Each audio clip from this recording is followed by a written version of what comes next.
Hello, hello, ladies and gentlemen. Welcome back to another live stream. We are in Game Week 20 now.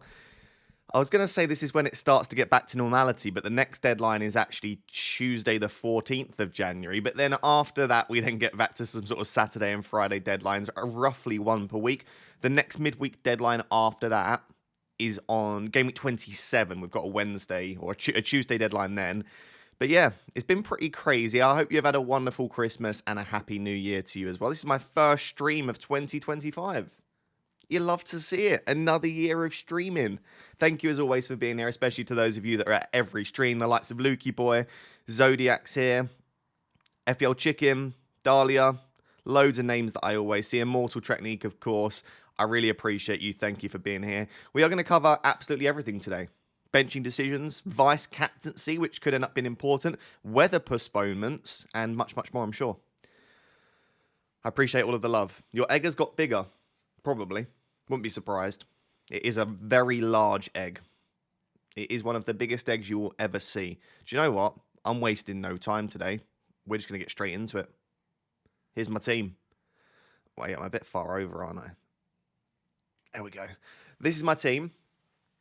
Does it look good this week? No. Looks absolutely stinking this week. I am preparing for the biggest red hour of my life. But from next week and beyond, it looks pretty good.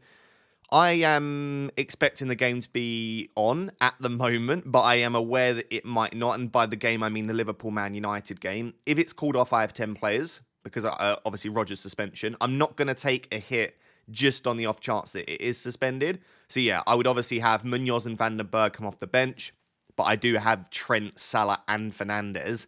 Obviously, if Fernandes gets a red card and then misses a game due to weather, it's gone pretty horribly. But what I will say, that means that Fernandes will have a double at some point this season. If that comes in the next, I don't think it probably will. We'll have to wait for Ben Crellion's predictions. But if that comes before sort of game at 28, 29, then it's not the end of the world. At least he has a double at some point. So yeah, it's not ideal. And it makes it even less ideal about Rodgers' suspension now. Because obviously if I had Rodgers, then I'd be able to have a full bench and I'd be looking a lot stronger. But yeah, good to see you. Let me know what you're doing. Let me know where you're tuning in from. And also just feel free to start asking your FPL questions as well. I appreciate it. Why not make Munoz first bench? It doesn't matter. Doesn't matter. Doesn't matter where Rodgers is on the bench. He's obviously not coming on. Why is no one talking about Aston Villa defence? They do find a way to concede a lot of the time. On Aston Villa defence, I'd also say Luca Dean has been prone to a couple of bits of rotation recently. Matty Cash is okay, but his attacking threat isn't as high as you would want. You've got Pau Torres with a broken metatarsal. You've got Diego Carlos who's out. It really probably is Konsa that you'd go for, but again, a slight lack of attacking threat. He's playing at centre-back. He's not that brilliant from set pieces. I just feel like there's probably more that you could do than go for an Aston Villa defender. By the way, apologies if I sound a little bit under the weather. I've got just a cold. It's not the end of the world, but if I sound a bit sniffly, that is why. Captaincy poll. Do you know what? I'm not going to do a captaincy poll, but what I will do is a vice captaincy poll. Because I've already seen captaincy polls. They're like 92% Salah, 93% Salah. So this is a vice captaincy poll. So Salah won't be on there. Vice captaincy poll. And then I'm going to go Isak against Spurs. Big recommendation based on the fact that it looks like there will be a possibility that the Man United-Liverpool game could be postponed is just make sure that you don't vice-captain someone in the same game. I don't think you would, but like don't vice-captain Trent. And I also probably wouldn't vice-captain someone like Chris Wood on Monday night, just in case that game is cancelled as well. I would make sure you absolutely... Basically, I'd vice-captain Palmer or Isak. Who else are people vice-captaining? So Isak, Palmer. Who should be the third option? Any interesting players that someone has their vice-captain on, and then I'll put them in. Is it Hart? Not many people have Haaland. Maybe Watkins? Rao?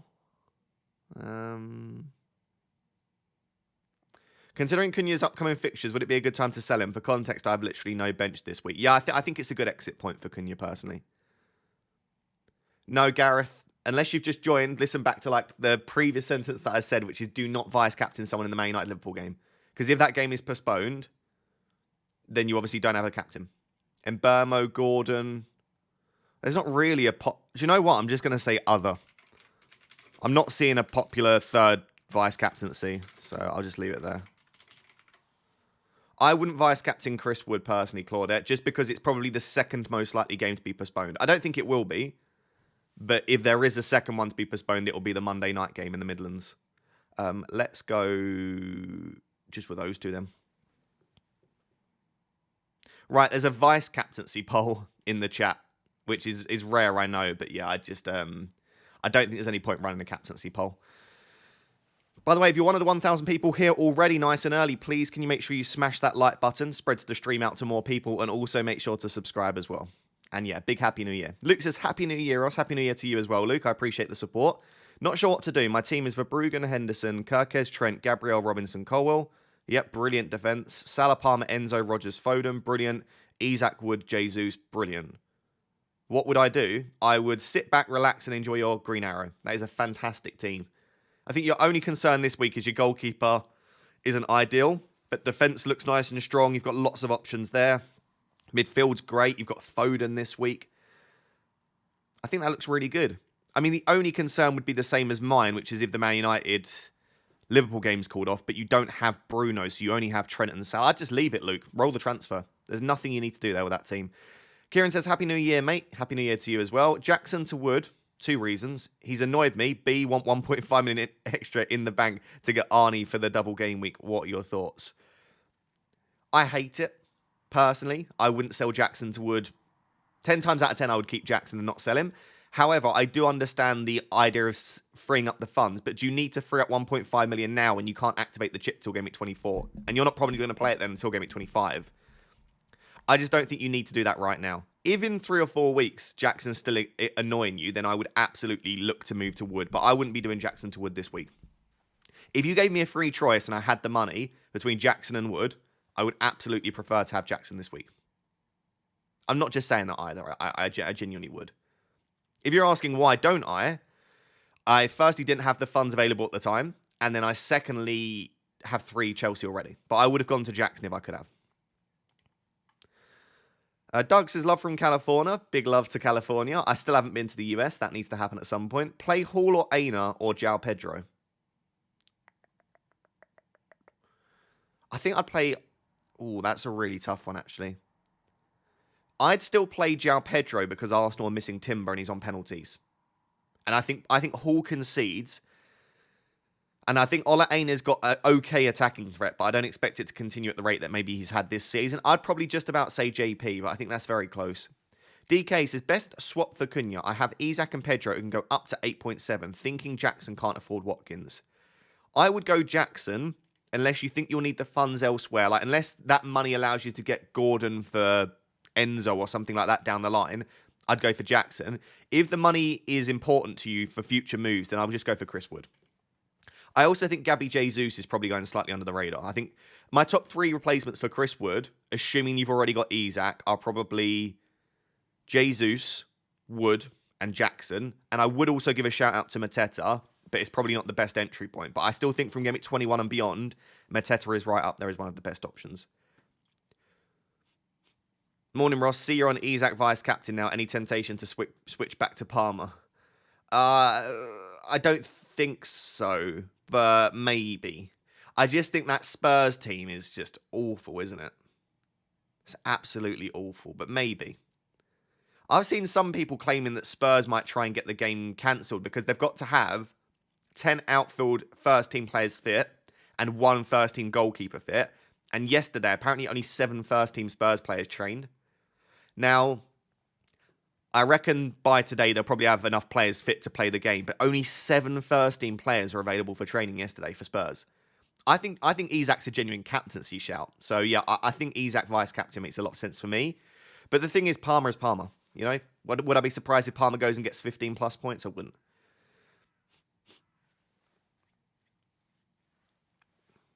Enzo and Jackson to Wood and Gordon, 2 free transfers. I just bought Jackson 2 games ago, but it's so tempting. I don't like that at all. I wouldn't sell Enzo and Jackson for Wood and Gordon, no. I don't get the clamour to remove Jackson. Jackson is an elite forward in FPL. I think he's fantastic, and I think he'll deliver you lots of points. If you're going to ask me any set of transfers which involves removing Jackson, the answer is probably no for me. Unless it's to get to Isak. Unless that's your only route to Isak, then I don't mind it. Bench one out of Mbermo, Diaz, Gordon, Jesus, Evanilson. Oof. It's probably Evanilson and just hope that Everton defence is a little bit better. I would probably go Evanilson there. Jack G says, Happy New Year. Would you do João Pedro to Jackson for free? Could also keep and just play Kirkes.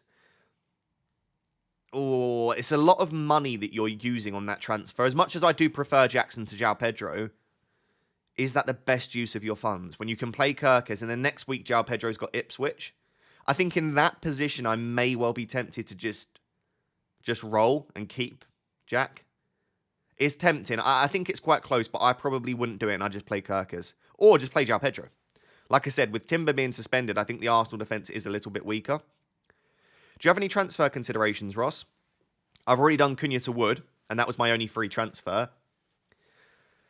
I could do like Fernandes to Gordon for a hit, but I'm not going to do that. I can't see myself taking a hit. I think the only way I would take a hit is if we get, not confirmation that the game is off, because obviously we're not going to find out, but if we get like really strong recommendations before the deadline that it looks very unlikely that the Liverpool-Man United game will go ahead, I might be tempted to sell Rodgers for Ismail Assar. But then, I mean, how much? I've got 1.5 in the bank. I could even go to like Gibbs White. I could even go for Murphy, Rodgers to Murphy, or something like that. That's the only extra transfer that I could see myself making, is just to make sure that I've got, because then I would have 3 bench options to come on for Trent, Salah, and Fernandes. But yeah, outside of that, I think this is roughly how the team will line up.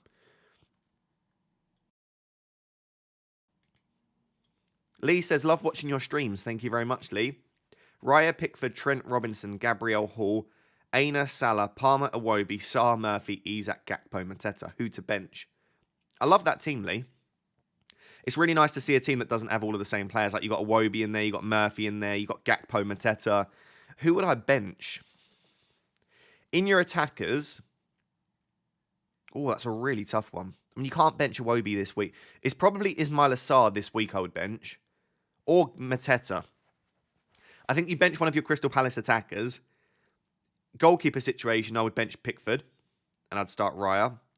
And then with the defenders, I think you probably bench Hall and Aina, but that's very, very difficult. Yeah, I'd probably say Hall, Pickford, Hall, Aina, Mateta is probably the players that I'd bench there. Luke says, Jota, hold or sell to Gordon/Eze, bud. That's a tough one. You've brought Jota in. He's probably not going to start again. If it's for free, I'd be tempted to get rid of Jota and buy Gordon. I just think Gordon's a better player to own at the moment. Like, Jota's just not going to get the minutes. So yeah, I'd be tempted if it was for free. If it's for a hit, I'd probably just keep him. Jota off the bench against Manchester United is going to do damage. And by the way, Jota could start, but I think it'll be Diaz and Gakpo again.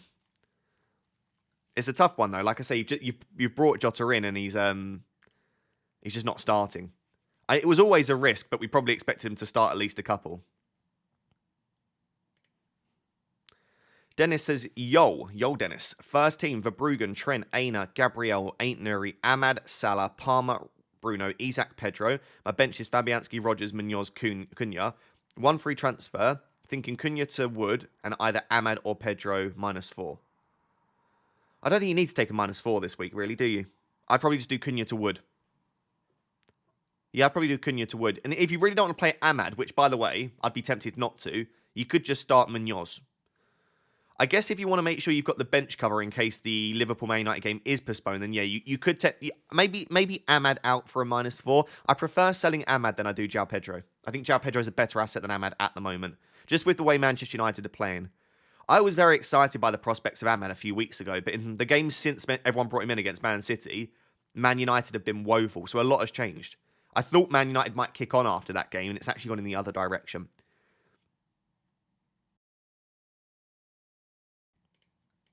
Happy New Year, Ross. Happy New Year to you, Lucas. On 1 free transfer, I already brought in Wood for Cunha, but my goalkeeper situation concerns me. I have Sanchez and Johnston, and their minutes/returns give me headaches. What would you do 2.9 million in the bank? I don't think it's a concern at all, mate. I mean, Johnston, yeah. But you don't need Johnston. Just play Sanchez every week. The next time that I expect Sanchez to be rotated, maybe famous last words, is game week 27 against Southampton at home. In game week 27, I may well sell Sanchez anyway, because Chelsea's fixtures do start to come towards an end a little bit. And I just don't want to have the issue moving forward. So it's, to be fair, it's Leicester then after that, which I expect him to start. But yeah, anyway, this is a midweek game. Sanchez will miss that one for Jorgensen. But these here, I don't see any reason why there'd be rotation. Right? There's none of those are midweek games other than this. But there's such a big break between the 4th and the 14th that I still expect it. Then it's a Monday after that. So yeah, I expect Sanchez to start all of these. If he doesn't, then maybe an issue. But then after that, you can see the fixtures a little bit more tricky. So, yeah, I wouldn't be stressed about the goalkeeper situation too much. Hey, Ross, been floating around 600k for about 4 weeks now and keen to break the cycle. 2 free transfers to do Ødegaard and Cunha to Murphy and Watkins. It's high upside. It's attacking the fixtures. I don't mind that. I also don't mind the idea of keeping Ødegaard. But yeah, I think Murphy's probably going slightly under the radar, and I think it's a nice set of transfers. I'll give it a tentative thumbs up. I don't mind it.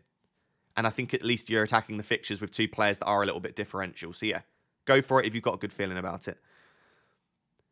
Chris Merritt says, Enzo Zhao to Gordon Gakpo for free. Yeah, I don't mind that. I don't mind considering it's a free. Yeah, I'd be happy enough with that. I am still a little bit hesitant on Gakpo just due to his minutes, but at the same time, he started 7 of the last 7. He's not getting more than about 70 minutes on average. In fact, he's probably averaging slightly lower than that. But maybe that's enough in an attacking Liverpool team that score goals. Dump Maddison for Gordon. Yeah, probably. Team news may come. Yeah, we might get team news that might make you want to keep Maddison, but I still expect Gordon to outscore him, and Gordon's a better long-term hold. So I'd be pretty happy making that move. Maybe wait, though. You never know. It might be that Gordon misses out for whatever reason. So there's no point making the transfer right now. As you say, we might get team news. Spurs Newcastle was the early kickoff. Joaquim says, good morning, mate. Good morning. Play 2 of Milenkovic, Kirkez and Semenyo. Leaning towards benching Semenyo. Keep it up. I don't know that I could justify starting both of your defenders ahead of Semenyo there. I would probably start Milenkovic and Semenyo and bench Kirkez. However, I understand that Everton are so poor going forward that it looks like a very good chance for Kirkez clean sheet. I would play Milenkovic and Semenyo there. Liam says, start Anderson or Jesus. Anderson as in Forest Anderson, is that? Or is that... I assume that's Forest Anderson. I would start Jesus. Even if it's Fulham, I'd still start Jesus. Transfer Wood for João Pedro. I really don't mind João Pedro to Wood if it's for free. I wouldn't say that I would definitely do it, but I wouldn't mind it. I'm not going to put anyone off doing João Pedro to Wood because it's a better fixture this week. And you'd argue, in fact, he has been this season. João Pedro's just been Wood has been a better asset than João Pedro. Sarr and Gabriel to Gordon and Castagna. No, not in a million years. In fact, I probably prefer Sarr and Gabriel to Gordon and Castagna. So I wouldn't do that, no. Papa Flo says, good morning from Canada. Big love. In a world where the Liverpool game wasn't at risk of being cancelled, would a triple captaincy on Salah be a poor move? No, but we aren't in that world, sadly. But yeah, I think he will go absolutely nuclear against Manchester United. But yeah, with the possibility of that game being postponed, I wouldn't do it. Unless you're like really confident with vice captain Isak or Palmer, because then they would end up being your triple captain. So it's not like you lose the chip. It just transfers across to Isak or Palmer. So it depends how confident you are in them. But yeah, I probably wouldn't risk it. -8 for Timber, Cunha, Foden to Munoz, Isak, Gordon, exact money. Moving forward, I absolutely prefer the trio that you're bringing in there. But selling Foden against West Ham as part of a -8, I wouldn't do that. I'd maybe just make a pair of moves which involves selling Timber and Cunha. Like, if you can sell... You probably can't afford it, but Timber and Cunha to Munoz and Isak's much better. But I assume you need the downgrade, obviously, of Foden to Gordon. I wonder if you can make a different set of moves this week. I personally wouldn't do that. Although, obviously, Isak and Gordon are probably going to do very well this week. Hi, Ross. 48k now, 96 points last game week. I brought in Gordon for Ahmad. Brilliant. I think people are overlooking how tough United could make Sunday. I'm a United fan. How tough we could make Sunday in terms of... For Liverpool, not a chance. I'm sorry. As much as I want that to happen, like I want nothing more than for us to make that a tough game. I just don't think there's any part of us which makes it a difficult game. Is the United Liverpool game being postponed? I have triple captain Salah. I would deactivate the chip. It's not definitely being postponed. In fact, at the moment, I'd say more likely that it doesn't. But all you need is the snow to pick up slightly on Saturday night and that they will postpone it. In terms of the weather at the moment, let's have a look. Let's have a look at Liverpool. Let's go ahead to, yeah, like it's looking pretty snowy in the early hours of Sunday morning. That's Liverpool right now. Not right now, but and you can see there's a severe snow or ice warning. So as of right now it's just cloudy. There's no snow or any issue in Liverpool right now, but the game isn't played today. It's played on Sunday, right? So basically, the weather for Liverpool is the snow is going to pick up on late Saturday, early Sunday morning. And then apparently Liverpool have a meeting on Sunday morning to decide if the game's going to go ahead. So we're not going to find out until Sunday morning. My only advice that I can give is make sure that you are happy with your bench order. Make sure that you're happy enough with your bench. Maybe it might be worth making a transfer to get a stronger bench. And also just make sure that your vice captain plays on Saturday. So I would vice captain one of Isak or Palmer and still captain Salah absolutely fine. Because what you don't want to do is take the captaincy armband off Salah. The game goes ahead and he scores 20 plus points again. Jordan Speller says, good morning, Ross. Thinking of a moving Trent this week. Do you think Trent will play both games in the double? Also, do you think he'll move to Real Madrid? I think he will play both games in the double, but with Bradley back in training, there is a possibility that he doesn't. Do I think he'll move to Real Madrid? Honestly, yes, but I don't think it will be in January. It'll be in the summer, I would imagine. So I think you're probably fine to bring in Trent, but as I said, with the game being like it might be postponed, then it's a slight risk. But I would still be willing to do it.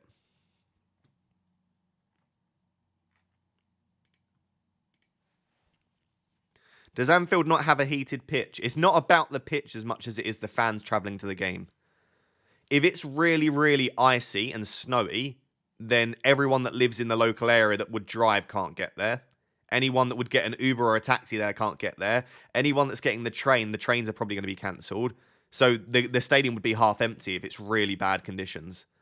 And so I don't think they'll go ahead for that reason.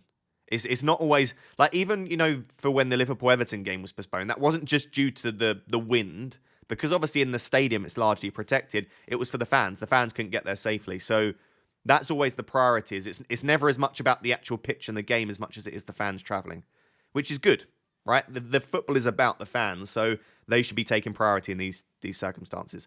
5-3-2 with Kirkes, Hall, Robinson, Trent and Gabriel. Kirkes, Hall, Robinson, Trent and Gabriel. I mean, they're all good defenders. It's like, who are you starting them instead of, though? Because if you're starting them instead of, like, Chris Wood or something like that, then I wouldn't. So I'd need to see the rest of your team. But, yeah, I'd be happy starting all 5 of those defenders, Ishan, of course. Adam says, Jackson / Eva Nilsson to Isak / Wood for a -4 bad season. So, Eva Nilsson to Wood, yes. Jackson to Isak for a -4. Would I do that? I honestly probably wouldn't. Even Nilsson to Wood feels easy. I would get that done. Jackson to Isak. I just don't know that I could bring myself to make that move. But would I prefer Isak to Jackson? Yes. Do I expect Isak to outscore Jackson over the next few weeks by 4 points? Yes. So by that definition, you probably should take the hit, Adam. It's one of those where I think on paper it makes sense, but I don't know if I could bring myself to do it. So I'll sit on the fence massively there. But yeah, I think even Nilsson to Wood I would do. Jay Huss says, good morning, Ross. Start one of Hall, Enzo or Jota.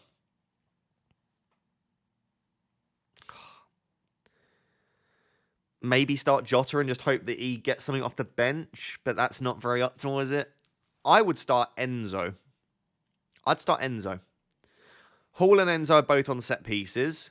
Hall I expect to concede against Spurs, so he's probably not as likely to get a bonus if he does get an assist. I'd probably go Enzo out of those options there. Hey Ross, Dibbling or João Pedro to start? Ooh, that's a tough one. I'd still start João Pedro. That's not as easy as you think though. Yeah, I'd start João Pedro, but Dibbling hasn't been bad under new management, so Haaland, Hall incoming, 4 goals, mark this comment. Yeah, it's due, isn't it? Like, Haaland at some point is going to twat in 3 or 4 goals in a game, and then everyone will panic about how to get Haaland back in their teams. But I need to see more from him on a consistent basis, I think. What to do with Sanchez? Is he starting? I imagine that Sanchez will go back to being starting. Yeah, the only 2 games he's been rotated is when there've been easy games, when there's been a lot of games in the space of a week. So I don't expect Sanchez to be on the bench, but I obviously could be wrong. I'm not Oreska. If Sanchez is on the bench, then of course we need to deal with him next week, right? Because Fabianski's concussed firstly, but also the fixtures aren't really there. So yeah, I would end up selling Sanchez. Honestly, I'd probably sell Sanchez for Alisson on Pickford or Sells is probably where I'd go. I'd probably lean towards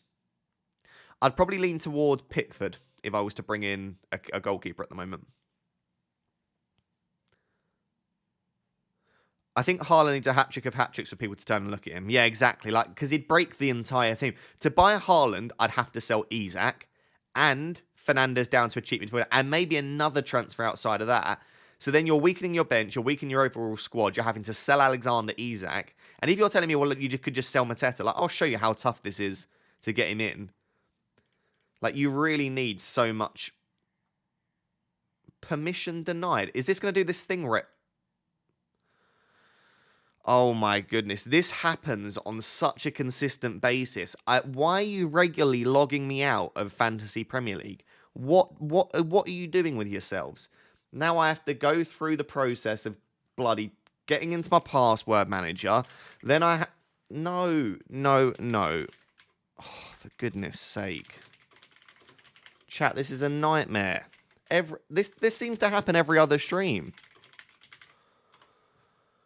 Oh, for God's sake. Right, where am I? Anyway, what was I saying? Oh, I was trying to just say that basically to get Haaland in, it's more of a nightmare than you could possibly imagine. Right, now I open the authentication app. Dear Lord. Bloody FPL. Permission denied. Where is my... Where are we? We're here. Okay. Done. Right, pick team. Okay, we're back. I swear. What was I trying to show you? Right, I was trying to show you that if I want to get Haaland in and I want to try and keep Isak, Haaland in here, Bruno down all the way, let's say to someone like Murphy. I then still need to find 2.9 million. So I'd have to sell Trent to Castagna. So it's basically Mateta, Bruno, and Trent, or Castagna, Murphy, and Haaland. I mean, Murphy and Castagna aren't bad, by the way, but I'm not doing that set of transfers. And I mean, there are other ways as well. And bear in mind, that's also 3 transfers to execute that. Yeah, Haaland would basically have to score like 9 goals in the next 2 games for me to even think about it. Did you hear about that guy who couldn't get his account back because his FPL name didn't match his real life ID? I'm not surprised, to be honest. My FPL name is FPL Raptor, so could you imagine if my account had got banned on stream? That'd be pretty sad. Where was I? Okay, here I am. Hi, Ross. Already did João Pedro to Wood. Very nice. One more free transfer. Planning Timber to Munoz, Hall, Forest defender. I have Timber, Rogers, and Vandenberg on the bench. Suggestion.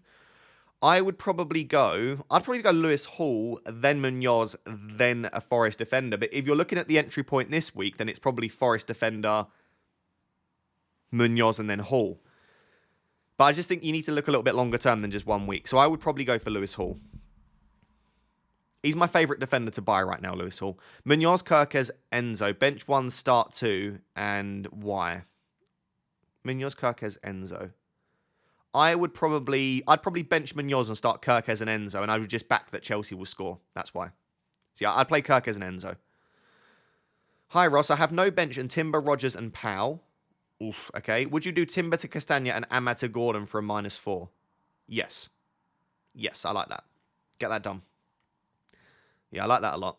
Liz says, Erdegaard out for Gordon. Other attackers are Salah, Palmer, Enzo, Rogers, Isak, João Pedro, Wood. Thanks as always. I do like the transfer, but at the same time, I don't think you need to make it this week. Would I do it? I think for free, Liz, I would do it. If it was for a hit, I probably wouldn't. Hopefully that helps.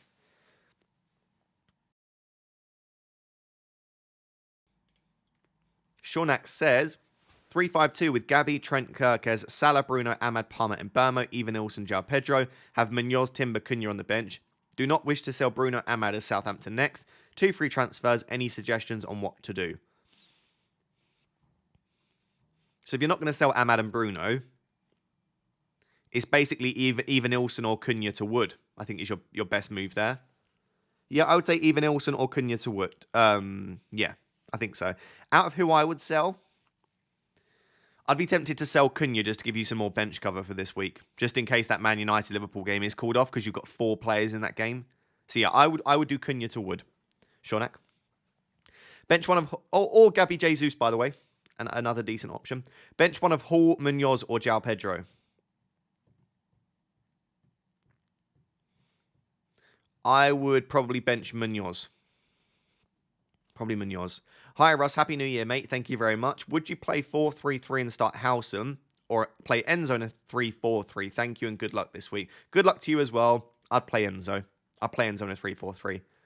Howson's got some attacking threat and a good chance for a clean sheet, but Enzo, the attacker on set pieces, I expect it to be a good game for Enzo in terms of how Crystal Palace set up, so I'd probably just about lean Enzo. FPL Goose is buy Trent and Gordon for a -8 for Lewis and Bruno.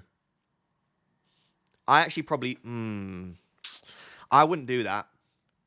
I think Rico Lewis is fine this week. Bruno's on pens. If Lewis or Bruno get anything, you need Trent and Gordon to get like 15 points plus to make that hit back. And then next week, Bruno's got Southampton at home. I probably wouldn't do that.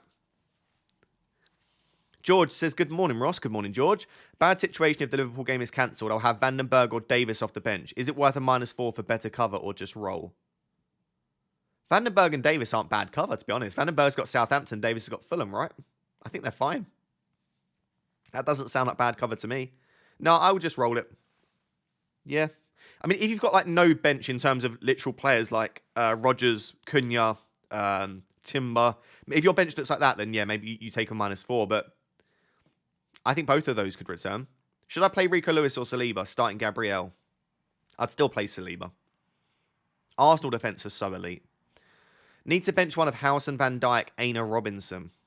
You don't bench Van Dijk. You probably bench Howson of those 4, I think. Yeah, probably Howson. Although Bournemouth have been very good defensively and Everton are very weak going forward. It's probably between Aina and Aina and Howson. I'd still bench Howson, I think. Ahmad to Alanga, 1 free transfer. Also start Smith Rowe or Colwill. Ahmad to Alanga, 1 free transfer. I don't mind Alanga. His minutes aren't fully secure, are they? Let me just double check and make sure he's not had 10 90s in a row. Alanga. Yeah. 12, 90, 11, 13, 63, 73, 90. Minutes aren't great. I wonder if... I almost think I prefer Murphy slightly. If I was to bring in a cheap midfielder at that price. Maybe Alanga's the one. I just think Murphy's minutes look a bit more secure. I also think I marginally prefer the Newcastle fixtures. Also start Smith Rowe or Colwill. I would start Smith Rowe and attack the fixture, I think. I would be tempted to do Ahmad to Alanga or Murphy, but I also wouldn't mind keeping Ahmad. He's got Southampton at home next week. So whilst you would prefer Alanga and Murphy this week, next week you probably would prefer Ahmad. So I wouldn't mind keeping Ahmad as well. I kind of expect Ahmad to play right wing back in this game, or we'll have Anthony at right wing back and Ahmad in the right wing role. But that is a bit risky playing Anthony at right wing back in this game, I think. Watkins captain over Salah. I don't think so. I think Rodgers being out is going to affect... I don't know that Aston Villa do that well in this game. I really think that Rodgers being out is a massive miss for them.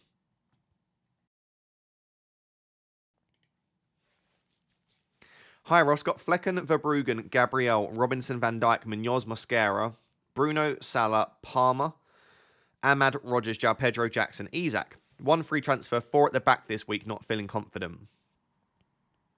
4 at the back. So who would it be? Gabriel, Robinson, Van Dijk, Munoz. Yeah, you've got Mosquera on the bench. You probably bench Ahmad and then one of your attackers. I still probably wouldn't play 4 at the back. I'd play 3 at the back and bench Munoz, and I'd start as many of your attackers as you can.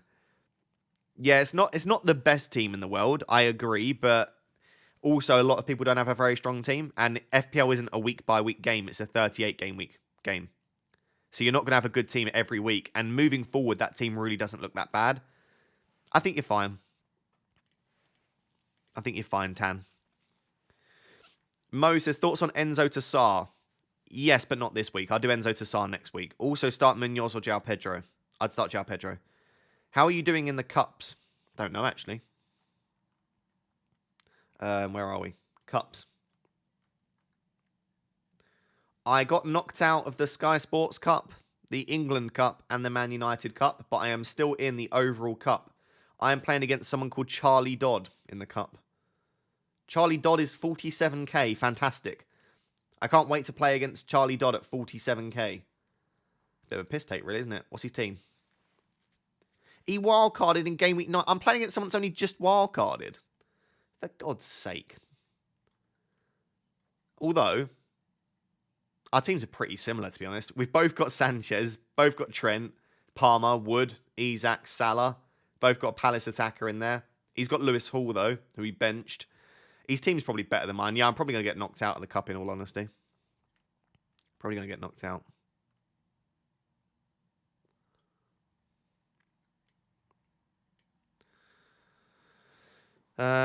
Dave says, 2 free transfers, 0 in the bank, good to go / roll or make a move. Raya, Trent, Robinson, Concert, Salah, Palmer, Erdegaard, Semenyo, Isak, Jackson, João Pedro, bench of Fabianski, Colwell, Davis, Rogers. Yeah, Dave, that is a very easy roll of the transfer. It's a lovely team. Yeah, I don't see any massive issues. If the game is called off, you've only got 2 players in that game, so Colwell and Davis come on. You're looking pretty good, mate. Roll that transfer. Bench 1 of Iwobi, Semenyo, João Pedro, or Murphy. Iwobi, Semenyo, Pedro, or Murphy. I'd probably say, of those options there, maybe João Pedro. Maybe João Pedro, Bob. I like all of the other attackers. Sean says, thanks as always for the help, Ross. Since you were at United versus Newcastle, was the booing aimed at Xerxes or just relief when the sub happened? No, Xerxes was definitely booed and then cheered off. I think the cheering was partially to see Kobbie Mainoo come on because we needed him on the pitch, but the booing was certainly for Xerxes and the cheering was certainly for the substitution. So yeah, it was pretty disgusting. I didn't like it at all. It was really horrible. But when I say he was awful, he was awful. It was one of the worst performances I've seen from a player inside this sort of like first 20, 30 minutes. I don't ever agree with booing your own player, by the way, but yeah, that was a bad performance. He gave the ball away at every chance he had. By the way, if you're enjoying the stream, there are 2,500 people watching and there's less than 300 likes, which means that over 2,000 of you haven't liked the stream. Could you please drop a like on the stream and make sure to subscribe? My bench is O'Shea. My bench is just O'Shea. Oh, wow. Okay. Rogers to Eze and bench Pedro. I don't mind that, yeah. To give you a bit of bench cover, Eze's a nice player moving forward. Yeah, I don't mind that at all, Ben. Start João Pedro or Milenkovic. I'd still probably start João Pedro. Start 2 of João Pedro, Hall, and Aina. 4-4-2 seems good. 4-4-2 does seem good, but I just think when you've got a penalty taker, and especially with Timber being suspended, I think I'd still start João Pedro.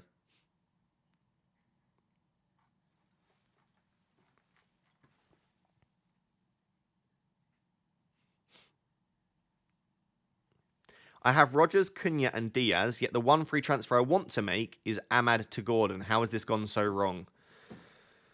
Diaz is fine, Frosty. I think Diaz is great, actually, moving forward. Rogers and Cunha, they're only suspended for 1 game. I think it makes sense doing Ahmad to Gordon.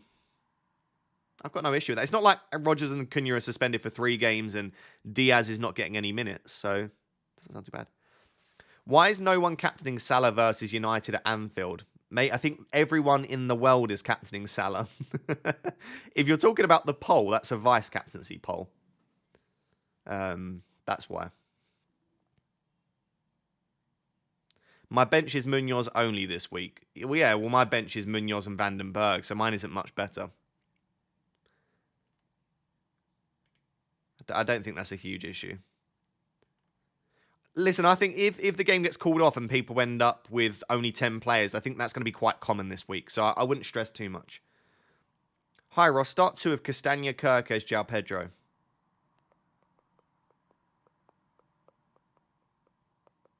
I would start Castagna and João Pedro. Timber and João Pedro out for Milenkovic, Aina, and Wood, -4. I think you can probably just make the Timber move. I don't think you need to do a -4 for João Pedro to Wood, Brian.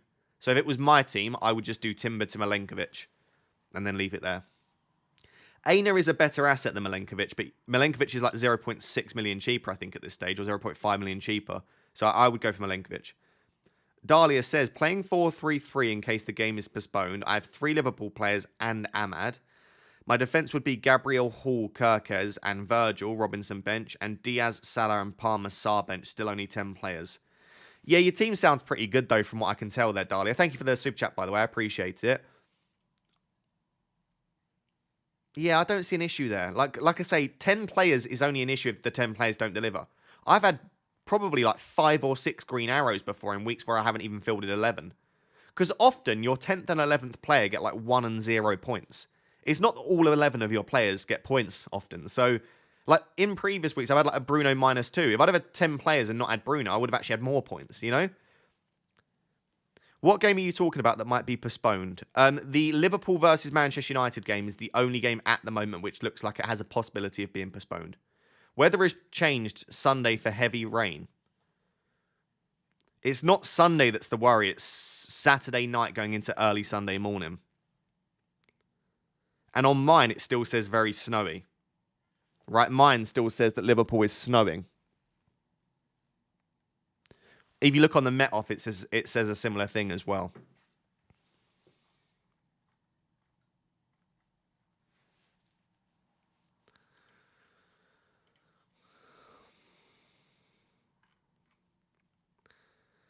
Benjamin says, Happy New Year, Raptor. Happy New Year to you as well, my friend. I've got Raya, Trent, Hall, Gabriel, Lewis, good backline, and Barco. Okay, that's not as good.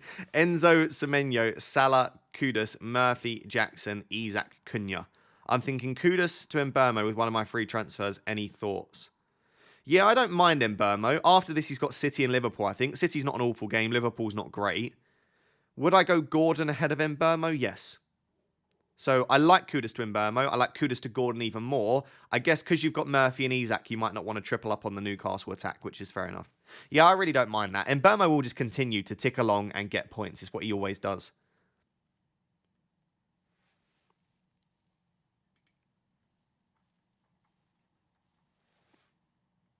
It's in Manchester.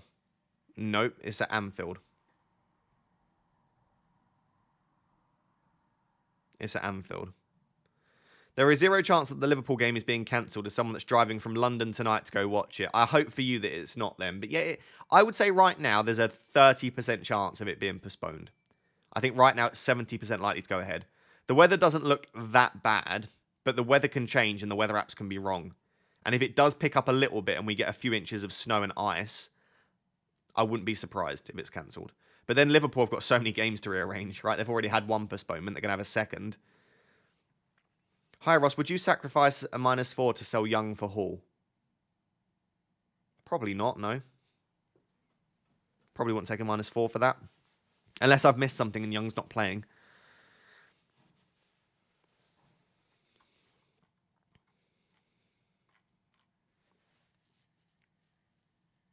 How sick would that game be in the snow? The game would be sick. Again, it's not for the game. It's for the fans travelling. Like, unless you are in walking distance of Anfield, if there is a lot of snow and ice, you can't get to the stadium, which is going to rule out so many of the fans that would have got trains, buses, driven, etc. We got snow in Denmark in the last 2 days. It's -6 Celsius, feels like -9. Yeah, that's tough. The UK is just not set up for bad weather. This is the thing. You might think, oh, it's only a bit of rain, it's only a bit of snow, it's only a bit of wind, but the UK is just set up for very mild weather. Especially the transport as well. What is the temperature where I am right now? My location is 0. That's me right now. We are 0 degrees. Little bit chilly, but not too bad. UK is normally just rain. This is true. Yeah, it does rain more than anything. Is it going to snow that much? It sounds like it could be a few inches, but it depends if it's rained just before, if the snow's thick enough. You know, like it doesn't always settle. How cold it is as well. I don't know. I'm not a weatherman. Greaves is my only cover. Pow to Castagna for a -4. Bench Matoma. Yeah, maybe. Maybe it's worth doing if you feel like you've not got enough bench cover. And listen, Power to Castagnas are just a good transfer moving forward. You're going to have to make it anyway. So yeah, maybe you do it this week. Start 2 of Robinson, Kirkes, and Gabriel. I'd probably start Robinson and Gabriel. Kirkes gets in really advanced positions, but his actual data and numbers, it's not that great. He doesn't actually get many chances to score goals and create goals. He's very advanced, but he's also got a good chance for a clean sheet. I think you have to start Gabriel, and I think you choose between who you like out of Robinson and Kirkes. I think considering he's already on 7 assists this season, Robinson's probably the shout.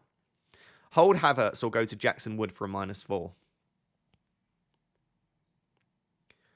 I'd probably hold Havertz.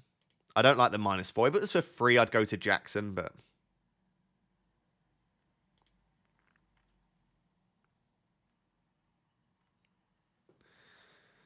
We have got just over an hour until the deadline.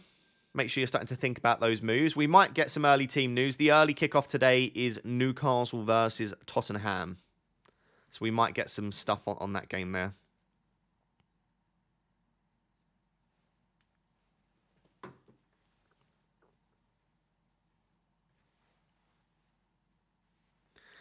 Ola Aina or Saliba? It's a tough one, but I think I'd always start my my Arsenal defenders. Who are the best Fulham mids to own? It's probably only Iwobi. Iwobi's the only one I'd go for. I still don't think I would go Iwobi, by the way. But if you've got him, you start him this week. But I'm not sure I'd transfer him in. The data's just really not great. And I know I've just brought in Chris Wood where the data's not great. But it's more like goal threat. Like Iwobi just doesn't get many chances to score goals. He's actually had a couple of bigger chances in recent games. But overall, 0.14 XG is just... It leaves a little bit to be desired. Like, he can have games where... And I know they're tougher opposition, where he just gets, like, basically 0 XG. Where he takes that one shot from outside the box and that's it. Like 0.1, 0.1, 0.1, 0, 0.05, 0.03.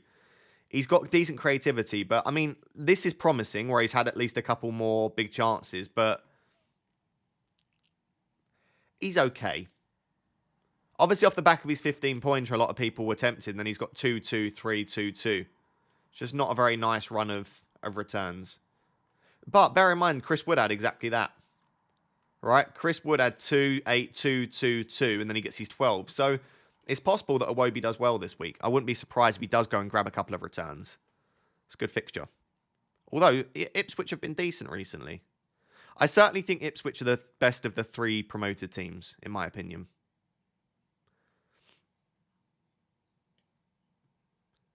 Is Maniz starting over Raul Jimenez?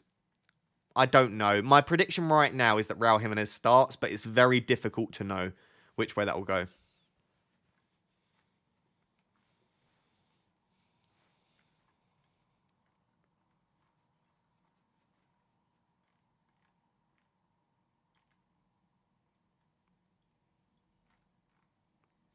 I've already made my transfer, but still have 4.5 million in the bank and no idea what to do. Haven't got a premium defender, but too scared to make the jump. Currently 8k. I think if you're sat there without Trent, a free transfer and 4.5 in the bank, you just get Trent. I think Trent has got arguably the best chance for a clean sheet this week, the best chance for an attacking return, and he's going into an insane fixture run with a double coming up. I just think get Trent in if you've got the money. Dennis says, by the way, you're 8k and I'm not, so maybe trust your own gut feeling. Thinking Cunha for Wood or Jesus, what's the best transfer for Ahmad in your opinion? I have Salah, Palmer, Bruno and Rodgers. Love from Norway. I had to try and guess what flag that was then. I think that's Norway. I think if you're going like for a similar price for Ahmad, it's Sarr, Murphy, Rodgers or Enzo, probably the top 4. This week it's probably Murphy, but I think longer term probably is Myla Sarr. And Cunha for Wood or Jesus, I think both are great. Wood is probably slightly safer for minutes. He's on penalties. But Jesus has a little bit more explosiveness, I would say. And the data's a little bit stronger. So it depends how long term you... I kind of just didn't want to keep making transfers. Like, in my opinion, in this upcoming period, rolling transfers are going to be so vital, right? We've got the assistant manager chip in 24, we've got the double game week in 25, and we've got blank game week 29. So in the coming weeks, you're going to want transfers and you're going to need them. So using transfers for things like bringing in Jesus and then maybe having to take Jesus out, I just went for Chris Wood for just security of a man that will score goals and you can just leave in there. Martinelli to Gordon for a -4. It could be a cricket score. It could be. I still wouldn't make the move, though. If it was for free, maybe, but I wouldn't take a -4 to remove Martinelli. I still think Brighton aren't fully at it. Martinelli could have a field day there. Who to bench out of Robinson, Hall, and Enzo? I'd probably bench Lewis Hall. I know it doesn't feel great, I know, but I still back Spurs as an attack, believe it or not, somehow. Any early chip strategy ideas, or is it too early? Yep, I'm going to say this once. You can feel free to rewind it if it's a bit too quick. But my early thoughts on chip strategy is assistant manager chip from 24 to 26. Wildcard in game week 30. Bench boost in 33 or 36. And then free hit in 34. That's my early idea. If double game week 34 doesn't feel like it needs a free hit, then I will just free hit in either blank game week 29. Sorry, in blank game week 24, I'll free hit in blank game week 29, or I will use it in a double. But what about triple captain? Play it in one of the other doubles, 33 or 36. I don't have my triple captain, so as you well know. But yeah, I think if you want to use your triple captain in the game week 25 double for Salah, that's fine. That just then means that you play the assistant manager chip probably from 31 to 33.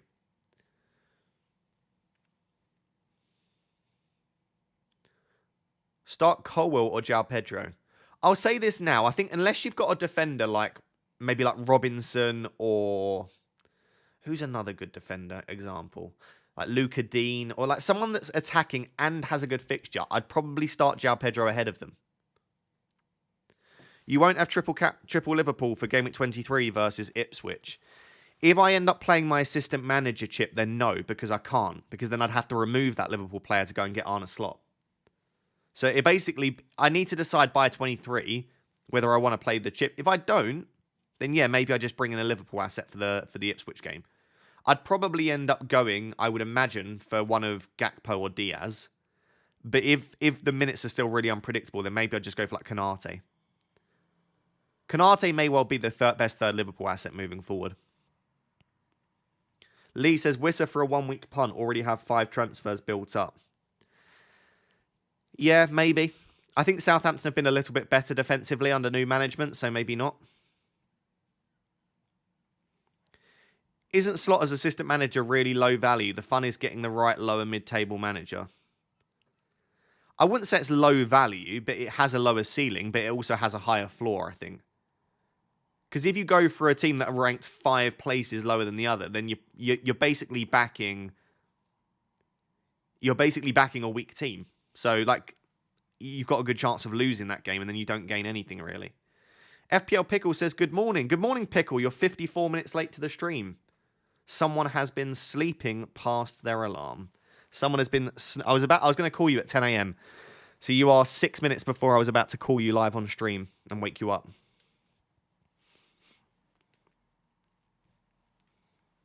Hi, Raptor. I got Pickford, Robinson, Hall, Gabriel, Kirkes, Salah, Palmer, Gordon, Jackson, Isak, Wood, with Sarr, Munoz, and Henderson on the bench. Would you make any changes? That's a cracking team. Would I make any changes? No. In fact, that looks like a wild card. Is it a wild card team? Trina, is that a wild card? If not, you've done very well to build what looks like a wild card team. Did you not try to wake me? No, I didn't try to wake you. I just let you sleep because you're not very well. I thought it's best to allow you to get some sleep, which you very much need. Do you have to waste another transfer if you want to switch Slot to someone else? Yeah, so if you go for Arne Slot and you want to move Slot to another manager, then you would have to use a transfer on that, yeah. This is why it's important to use... This is why it's important to, roll and save free transfers going into that position. Love trumps all lateness, Ross, absolutely.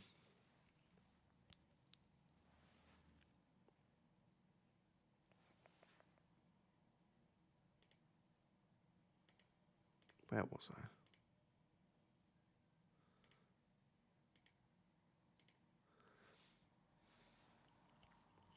Flexbox says Lewis, Trent, and Colwell in defence. Good. Gomez and Greaves on the bench. Should I do a -4 for bench cover or roll? This is tough because normally I would say just roll it, but with the chance of this game being postponed, the Liverpool-Man United game, is it worth doing a -4 to give you some cover? I would be tempted to do a -4 to get rid of Gomez and buy Robinson, or no, probably Castagna, and then I'd bench Colwell. So I think Gomez to Castagna and bench Colwell sounds quite good there. Just to give you the cover. But at the same time, if the game doesn't get postponed, then you probably wish you didn't make the -4 transfer, so it's tough.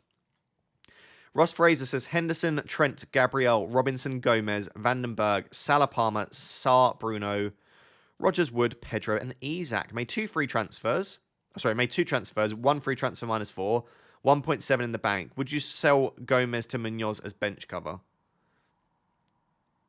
It's a similar situation to what I just answered. Basically,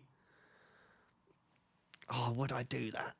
I think I would want the cover, so yes. And I think Gomez to Munoz is a good transfer moving forward. So maybe you just accept the hit, accept that you might get a red arrow this week, but you are building your team moving forward.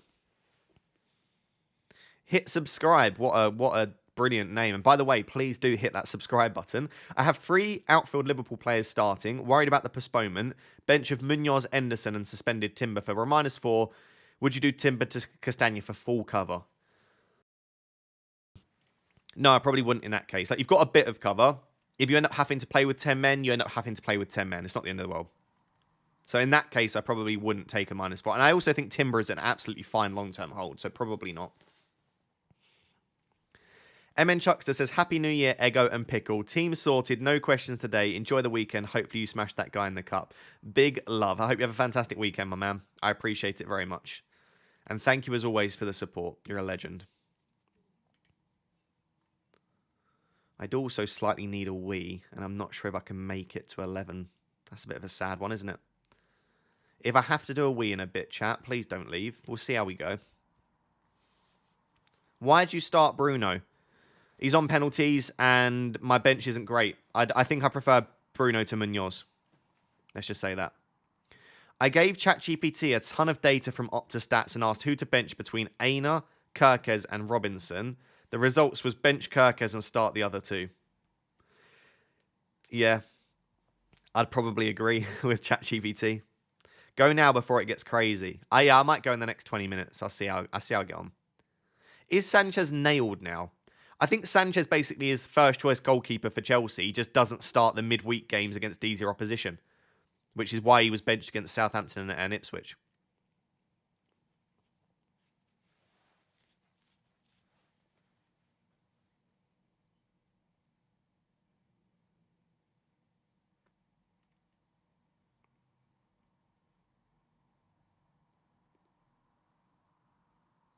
Who to start, Howson or Castagna? I think I'd go Castagna. A little bit more attacking threat from open play. Probably similar. That's close. I still think I would go Castagna. Although maybe Howson's the correct shout. I don't know. Happy New Year, Will. Good to see you. If the game gets cancelled, I have 9 playing, including Greaves. Worth a -4 for Bruno to Gordon. Maybe. Maybe in your position it is. But at the same time, I think next week I'd prefer to have Bruno against Southampton at home.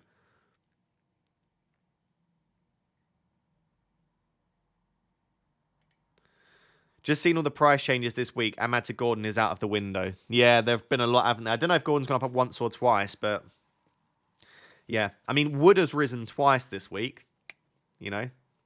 Wood has risen twice this week, and Cunha's gone down once. So I've already gained not lost 0.3 million on that transfer alone. So yeah. Which game is going to get cancelled? None of them are definitely going to get cancelled. The only one that is possible is the Liverpool-Man United game. Palmer has been poor recently. I wouldn't say Palmer's been poor. I would just say that Chelsea have been in a slightly difficult run, and he's been a bit unlucky. He hit the woodwork twice in Game Week 19. So, yeah. I think there's been a bit of a drop-off in him and Chelsea. I wouldn't say he's been poor, though.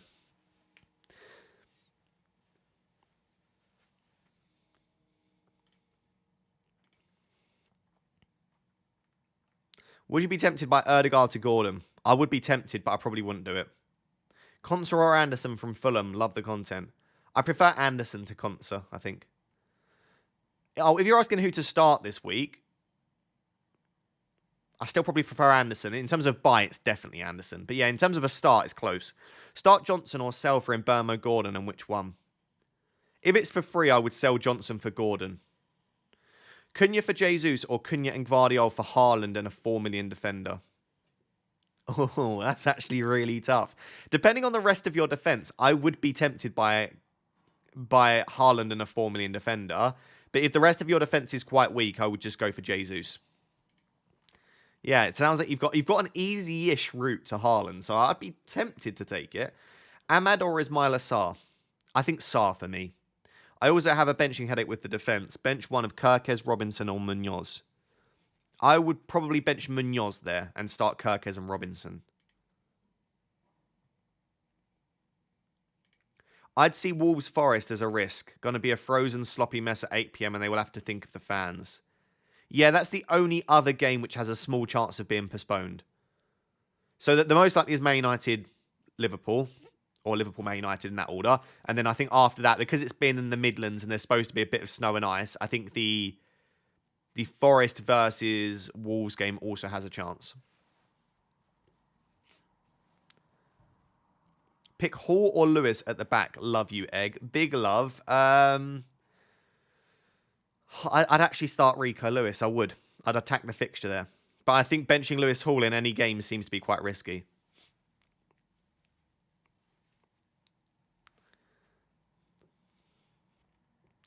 I don't know that I would make too many drastic changes based on the fact that some games might be postponed. What would I do? I would make sure that if I had the free transfers to improve my bench, I would probably do it. I'd make sure that I've sorted my bench order out in case you don't need all of your bench, but you need a bit of your bench.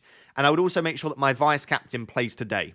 So I would absolutely vice captain Isak or Palmer in your teams. FPL Pickle says it is currently saying 45% chance of snow in Birmingham at 8 p.m. Yeah, it looks like the snow is going to start late this evening and then go into Sunday morning. Why do you say chance and not risk? You should use risk if it's negative. That is extremely semantic. My grammar is not perfect, is why. But I understand what you're saying. That is a very pinicky, picky thing to say. Haaland and Enzo or Isak and Palmer for my wild card. I think that is Isak and Palmer 500 times out of 500. Nemanja says, Happy New Year from Down Under. Big love. Start Lewis or Gakpo. Raya, Robinson, Alexander-Arnold, Aina, Mbermo Gordon, Mo Johnson, Wood and Isak. Bench Pickford, Gakpo, Young and Rogers. I would start Gakpo ahead of Lewis. Dear Lord. Gakpo's an absolute monster at the moment, and he's playing against a really poor Man United team. I would absolutely start Gakpo. I would have my Liverpool attackers ahead of anyone right now. Pick from Sarr, Gordon, Wilson, Isak. Pick from Sarr, Gordon, Wilson, Isak, Arnold already in. I'm a bit confused by your question, Abdullah. I'm so sorry. I think it's the punctuations throwing me. I also don't know what Wilson that is. And if it's either Wilson, I'm a bit unsure why you own them. I'm not sure, sorry. Right, chat, I'm sadly going to have to go for a wee, I think. To the 3,200 people here, I appreciate you. If you want to hold up, if you want to wait whilst I go for my wee, then that's great. Otherwise, I'll see you soon. But we've got an hour left, and I'll just be thinking about the fact that I need a wee. So I'll be right back. Please stay. You can look at my Batman chair, and I will see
Hello. I come back to the chat and all I see it's a cheeky poo, splash and dash, and love me a morning poo. Thanks, chat. And yes, before we all say, I did wash my hands, every time it's like, you didn't wash your hands. Let's get back to the FPL chat. Thank you. We only lost 1,000 people. Fantastic. Great. Bye to the 1,000 people that aren't loyal. See you later. Would you start Smith Rowe over Semenyo? I'd probably start Semenyo, in all honesty. Yeah, probably. Hey, Raptor, thanks for the content. Best 6.5 million midfielder. I'd probably say Ismaila Sarr, and I will give a cheeky shout out to Gibbs White, who's been very good. But yeah, I'd probably say Ismaila Sarr. Cunha and Bruno to Gordon and Watkins or Jackson? Cunha and Bruno to Gordon and Watkins or Jackson?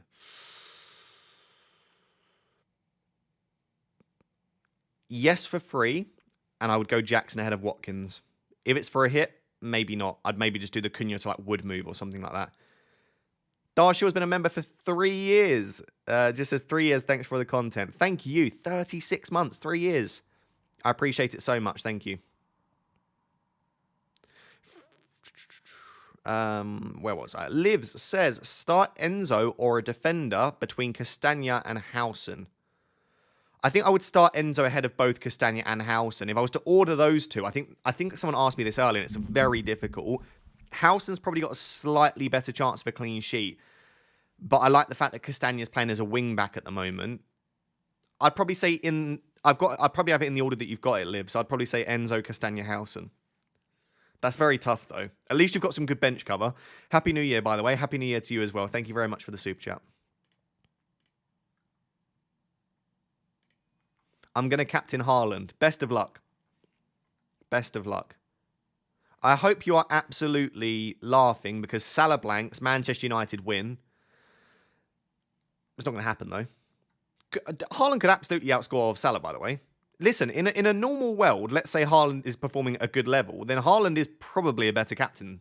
I don't know. I think even if Haaland was performing well, I'd still captain Salah at Anfield against Man United. Man United are horrific against Liverpool, and especially at Anfield. I think I saw a stat that we've not scored a goal since 2019 at Anfield or something like that. I don't know how true that is. Missed the vice in the captaincy poll. Yeah, I think a lot of people missed the vice in the captaincy poll. And so they voted other. But that's okay. Michael says, hi Ross, thoughts on my team? Sells, Gabriel, Trent, Conser. Lovely backline. Cheeky. Sarr, Ahmad, Salah, Palmer, Wood, Jackson, Isak. Raya, Colwell, Greaves, Rogers, 0 free transfers, roll for 2 weeks. PS, I have the same chair as you. It's a great chair, the cheeky Batman chair. Thank you for the super chat. I think your team looks great, apart from Ahmad and apart from the lack of bench cover, if the game were to be postponed. But yeah, I really like it outside that. And Ahmad, listen, Ahmad against Man City got a goal and an assist. And Man City are a much weaker team than Liverpool at the moment. But yeah, you never know. You could get something. I like it. Yeah, I don't see any places that team needs to transfer in the coming weeks. Because Ahmad next week has Southampton. Your front line is probably the best front three you could get. It's like almost a 10 out of 10 team, Michael. I like it. Is Jackson a keep for now, or is there a better for cheaper? I already have Isak and Wood. I think the best front three is Isak, Wood, Jackson. So I think you've probably got the best front three, Caleb. I wouldn't be selling Jackson for really anyone.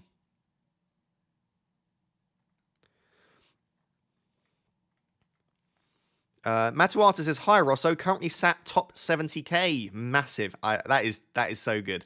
I love seeing people that are doing well, especially those that are in the stream all the time. It makes me feel like I can't give too bad advice, clearly. Playing 4 at the back this game week with the Rodgers ban and João Pedro versus Arsenal. Okay. Trent, Gabriel, and Hall locked in. Do I play Munoz or Howson? I'd honestly play Howson this week, I think. He's got really good attacking threat from set pieces and a much better chance for clean sheet than Munoz. Frosty with the super chat says, lazy and can't be bothered to do the research. You don't need to apologise, mate. I will take the super chat in return for my own research. Is Sarr much better than Eze? Who's on set pieces, etc.?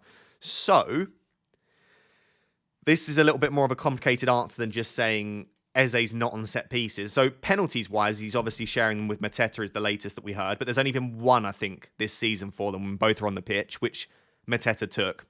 In terms of set pieces, Eze has been sharing them with Will Hughes, but in the last game, I believe Eze didn't take a single set piece. I want to double check that though. And I think Will Hughes took all of them. Oh no, he did take. He took 3. But I think if I type in Hughes, how many did Hughes take then?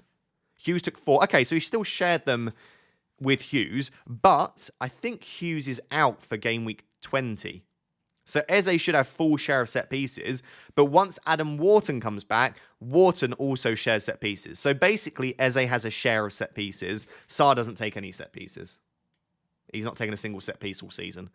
So Eze takes about 50% of the set pieces, and let's say probably less than 50% of the penalties. In terms of their data, if we select Saar and Eze, you can show here, custom save. You can see their data is relatively close across the season. So Saar's got 0.33 non-pen XG. Eze's got 0.28. So Saar with more goal threat. And then assist threat, Saar 0.24, Eze 0.14. So Saar's data has been a lot better. If we look more recently, let's say since game week 14, then Saar's data is quite a bit better. So over the last 6, we've got Eze at 0.22, Saar at 0.35, and then assist threat relatively similar. So basically, I think that Saar is a marginally better pick, but I don't think that it's that clear cut. If you told me they were the same price, I think I prefer Eze to Saar, but considering they're not the same price, I would just go for the savings and buy Saar. Hopefully that is clear. That is my advanced analysis on Saar versus Eze. Basically, do what you want. Polkit says, hi Ross, do Timber to Munoz, Hall, Nico Williams and bench Pedro, or roll, have Dibbling and Greaves on the bench, only Salah from the Liverpool game, thanks. I'd probably roll. If you've only got Salah from the Liverpool game, then Dibbling can come on. He's fine for this. I would probably roll, because I think Timber's great moving forward. I like the idea of keeping Arsenal defenders. I would probably roll. If you're going to make the move, I'd go for Lewis Hall, though. I think he'd be my favourite defender to buy right now, Polkit. I sort of don't mind either way. Considering it's for free, it's not the end of the way. It's not like you're having to take a hit to do it. So I'll sit on the fence with that, but I like Lewis Hall a lot. What do I do with Maddison? Ahmad, Hall, Anderson on the bench, 4-point hit. I mean, wait, we might get team news in the next 45 minutes around the Spurs-Newcastle game, but you've got a decent enough bench there, so I don't think you need to take a 4-point hit. I would just probably play Hall or Anderson. Triple captain Salah. I think given the fact that the Liverpool game is potentially, could be called off, I probably wouldn't triple captain Salah.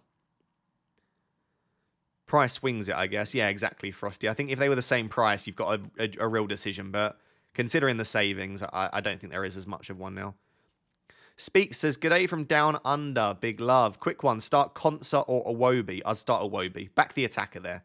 And also, Iwobi's data, whilst it's not amazing, it's not awful. Like, he does still get chances to score and create. So, I think in a game like this, I'd expect Iwobi to do well at home.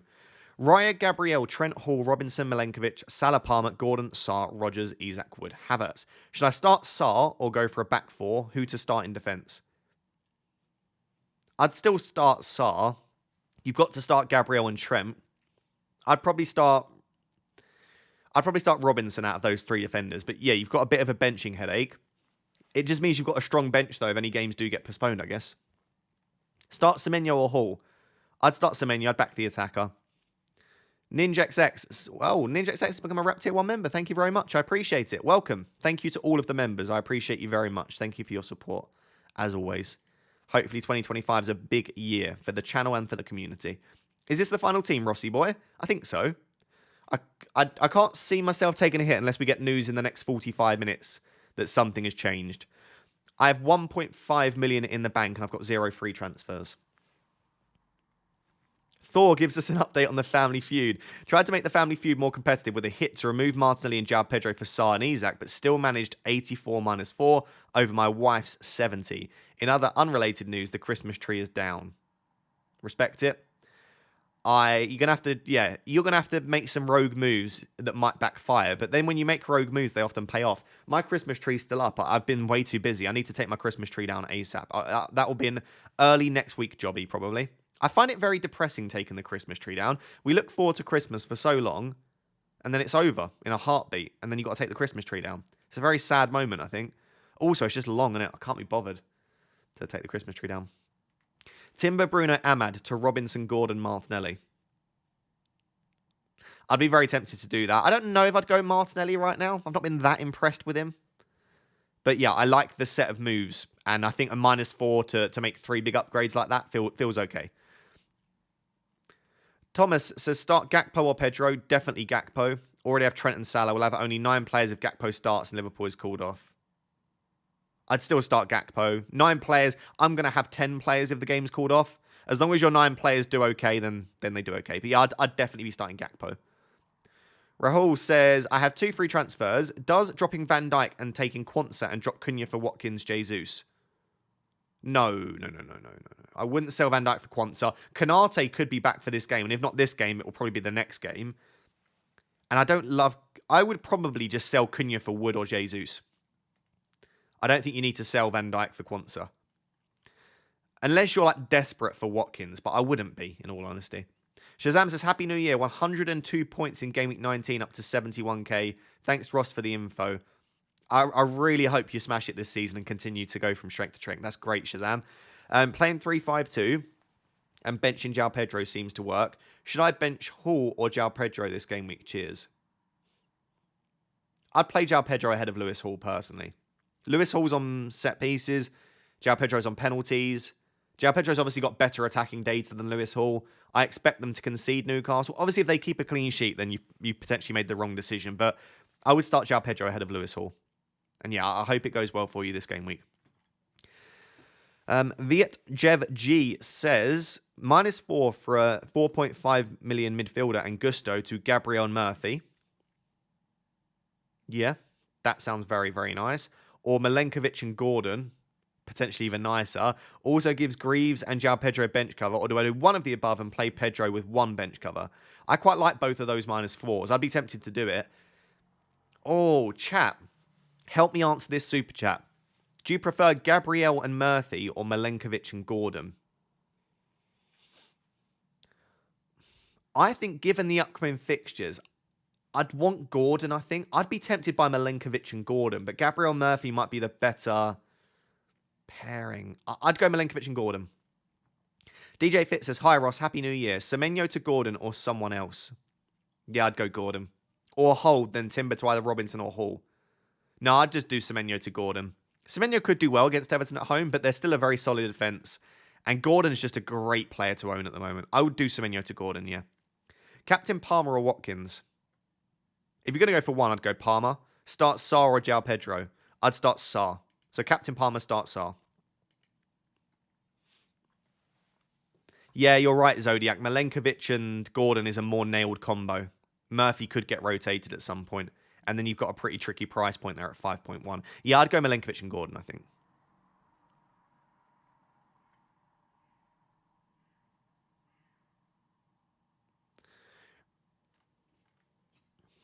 Thoughts on Joe Gomez to Luca Dean? I probably wouldn't mess around with Luca Dean. His minutes aren't quite secure enough.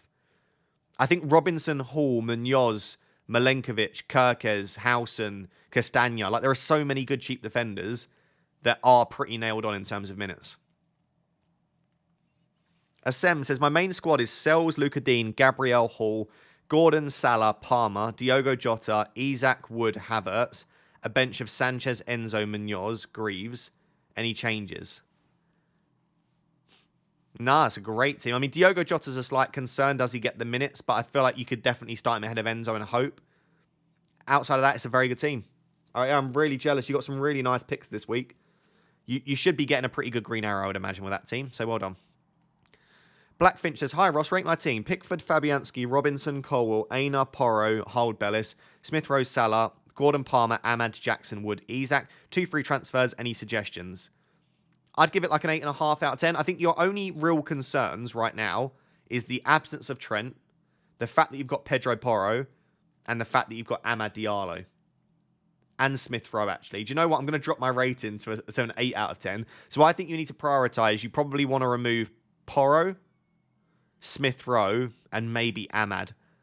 But you don't need to remove Smith Rowe this week. I wonder if your moves moving forward might be to try and get Trent in for Porro. And if you can't do that, maybe Kanate in for Porro in the coming weeks, Blackfinch. But yes, it's a decent team. I like your front three. I think you've got the best front three in the game. Jackson, Wood, Isak, I think, is the best front three you could get. Obviously, apart from Haaland, but he costs a lot of money. Dibbling / Cunha to Murphy / Pedro for a -4. Don't know that I'd bring in Pedro Porro as part of a... João Pedro as part of a -4 this week. I don't love that. Can you not do Dibbling and Cunha to Murphy and Wood for a -4? I prefer that. But if you want to do it, maybe. I just wonder if Cunha to... I don't know. I'd need to see the rest of your team, but that doesn't strike me as the best -4, no. Cunha and Ødegaard to Jackson and Gordon for free. Yeah, get it done. Yeah, I'll get that done. Andy something says start Gabriel in a 4-4-2 or Bruno in a 3-4-3. So it's Gabriel versus Bruno. I'd start Gabriel. Start Cliver or Hall. Happy New Year, Ross. Thank you very much. I would start...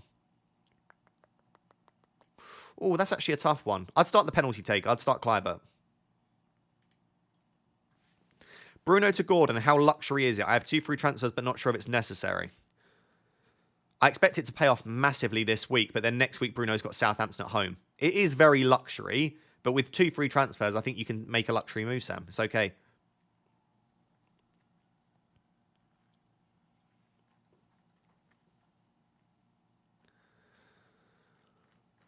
Right, how long got to the deadline? Just over half an hour until the deadline, so plenty of time, but do start thinking about your...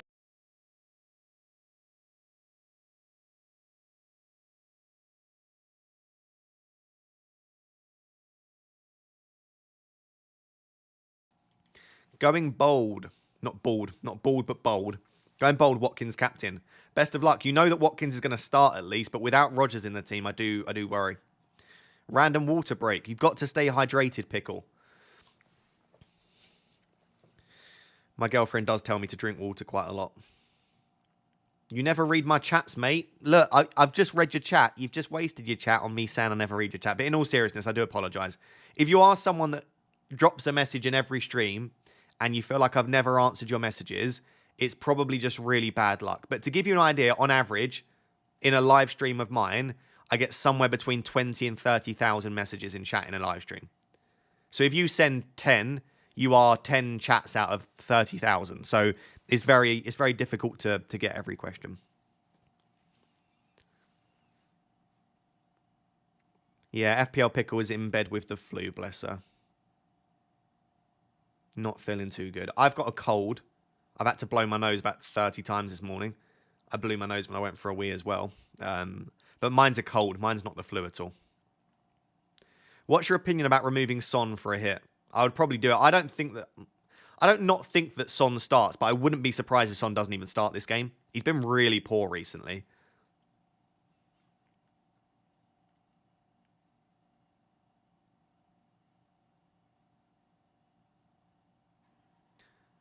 Become a member and you have a better chance of getting your message read. That is true. It's true. It's not a guarantee, but it's true. Absolutely true. Start Ahmad or João Pedro. João Pedro ahead of Ahmad. Yeah, definitely João Pedro ahead of Ahmad for me. The Son missed penalty was dire. Yeah, I know. That was just the nail in the coffin, really, for Son as an asset, I think. Thoughts on starting Munoz over João Pedro? Got 2 Arsenal defenders. Yeah, do you know what? If you want to back an Arsenal clean sheet, I don't mind starting Munoz at all. I would still start João Pedro, but I think it's a fairly close one. Do you have any early team news? Nothing yet, but we've still got 35 minutes until the deadline. So maybe we don't get anything for the next 35.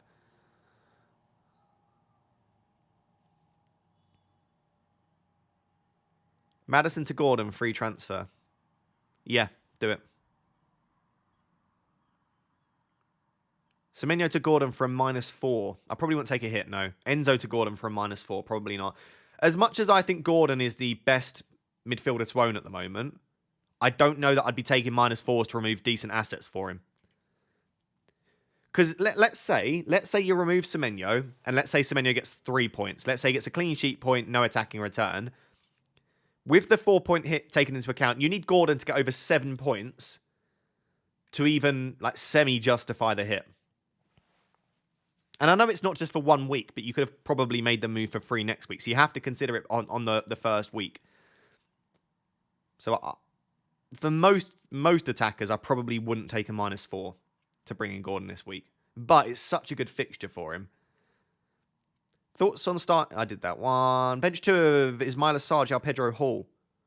I would bench probably João Pedro and Hall, and I'd start Ismail Assar. Start Cucurella or Hall. Oh, that's a tough one. I'd start Lewis Hall there.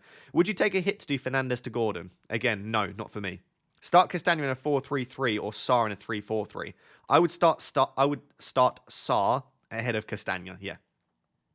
By the way, if you are enjoying the stream, a cheeky request with 30 minutes until the deadline. Can you please drop a like on the stream? We are approaching 1,000 likes. And also make sure to subscribe. The subscribe is the main one. We are very close to 143,000. We are only 81 subscribers off 143,000. If 81 of you could please subscribe, it would make my 2025 already. I would appreciate that a lot. Thank you. There is definitely, based on the statistics, it's probably about 300 to 400 of you aren't subscribed. So if the 300 to 400 that aren't subscribed could please subscribe, I would love that. Should I sell Ahmad? I think if you've got a free transfer and the ability to upgrade him, yes. But he's got Southampton at home next week. I can guarantee you would look at your team next week with Ahmad against Southampton at home and think, do you know what? I'm very happy having him in my team. And the thing is, Ahmad is a bit of a big game player. In the big games this season, he's performed quite well. So I don't mind the idea of holding on to him. But I equally understand that with the way Man United are playing, there's no desperate desire to own Manchester United players. Hi, Ross. Benayoun. Semenyo. Who's Benayoun? Is that Yossi Benayoun? Who's that supposed to be? Semenyo and Ismail Assar. I don't even know who that's supposed to be. Who's that a typo for? I'm not sure. And Ismail Assar or Enzo Ismail Assar or Semenyo and Enzo. Oh, probably between. I'm still a bit confused by your question, FPL NoobTube. I would say Ismail Assar is the best midfielder of all of those options, if that is your question. And then Enzo, then Semenyo. And out of Hall and Munoz, I would probably start Hall and bench Munoz. And I am not doing prizes for my cup at the moment, no. I'll think about it, but there is no plan right now. Are you starting Bruno? Yeah, I think I'm going to start Bruno. I'm a United fan. I got to back my boy. And like the thing is, if I had a better option to start, like this week, if Rodgers wasn't suspended, I think I would bench Bruno Fernandes and I'd probably start Rodgers. And I'd probably start Mateta and Enzo ahead of Fernandes. Like, I don't think Fernandes is a great option this week, but I do think I'd rather start him than Munoz.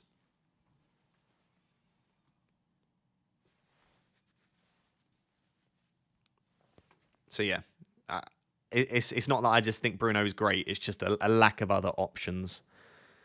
Bench one of João Pedro, Fernandes or Kirkes. I'd probably still bench Kirkes there, I think. Solanke or Lewis Hall?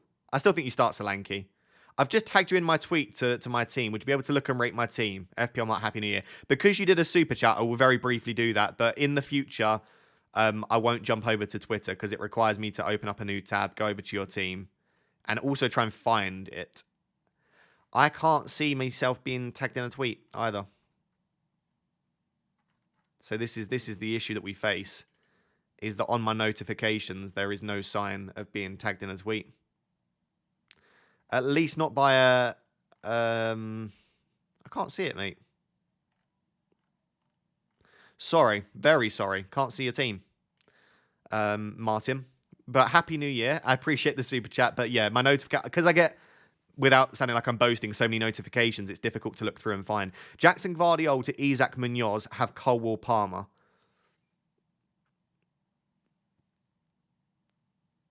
If it's for free, I don't mind it.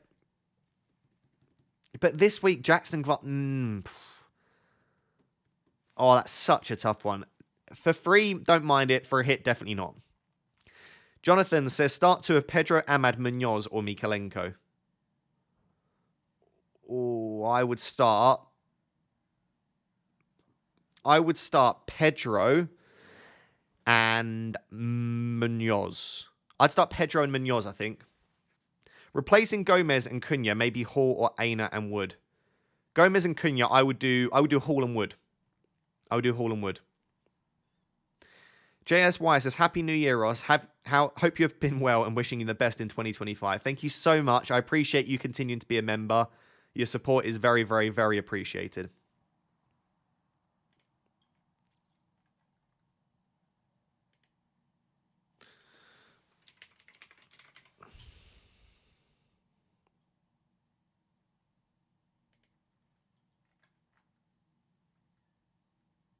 I did Cunha to Wood and kept Ahmad. Had to get past the annoyance of missing 0.3 in price changes by not keeping in touch with FPL this week. Yeah, it's just a really, to be fair, Frosty, it's not a very frosty transfer. It's a very straightforward transfer, isn't it? It's just a good long-term hold. Your team has the potential to be very, very good or very, very bad this week. I like the Mateta differential. My team is pretty much fully reliant on that Crystal Palace-Chelsea game today. If I get some decent points from Sanchez, Enzo, Mateta, then I'm in a good position. Otherwise, I'm not. I don't have any massive differentials outside. All three of those are differentials. And the thing is, Sanchez and Mateta aren't both going to get a lot of points. So I either need a 9-pointer plus from Sanchez and Enzo to get something, or I need a goal fest where Mateta and Enzo get loads of returns. So yeah, I am really reliant on that Crystal Palace-Chelsea game.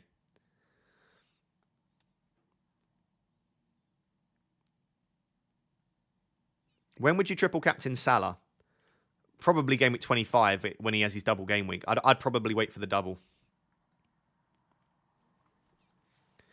2 free transfers. Pedro, where was I? 2 free transfers. Pedro Solanke to Wood or Semenyo to Gordon or Roll. I think Pedro to Wood is probably my favourite of those transfers. I'd be tempted to do Pedro to Wood and Semenyo to Gordon. Or if you can't afford both of them, then maybe just do the one. Maybe Gordon, actually, because João Pedro's got Ipswich next week. Do you know what? I changed my mind, top bins. I'd say Semenyo to Gordon is my favourite of those. Hey, Ross, Cunha -4 for either Mateta, Gakpo, or João Pedro. I would probably say Mateta, Gakpo, João Pedro in that order. I really don't mind a punt on Gakpo, by the way. I expect him to start this game, but then again, the game could be called off anyway. Hi, Mark. Who's Mark? I appreciate the super chat, but my name is Ross.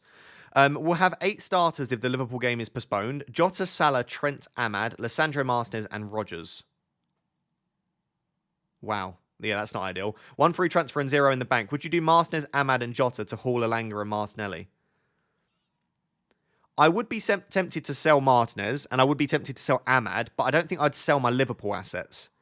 So I think I would do Martinez and... but then they've got Southampton next week. I'm not going to lie, JB. I'd be tempted to just hope that the game goes ahead. Because you're selling players... I wouldn't want to sell my Liverpool assets. And I wouldn't want to sell the United assets ahead of Southampton next week. I'd be tempted to just hope that it goes ahead and leave the team as it is. If you're going to remove any of them, though, I'd remove Martinez, Ahmad, and Jota, I agree. And I don't mind the 3 transfers that you've proposed. Bramjot says, I prefer the 3-5-2 formation, but no Rodgers. Okay? So start 2 of Rico, Hall, or João Pedro. Rank has saturated to 100k from Game Week 6. What to do to get ahead. Love FPL therapy. I appreciate the support. Thank you. Start 2 of Rico, Hall, or João Pedro. I'd probably start Rico Lewis and João Pedro and bench Lewis Hall. As much as he has some attacking threat in this game, Spurs are still a very decent attack. I'd expect them to score in this game. Cunha to Wood for a -4 would mean benching Johnson.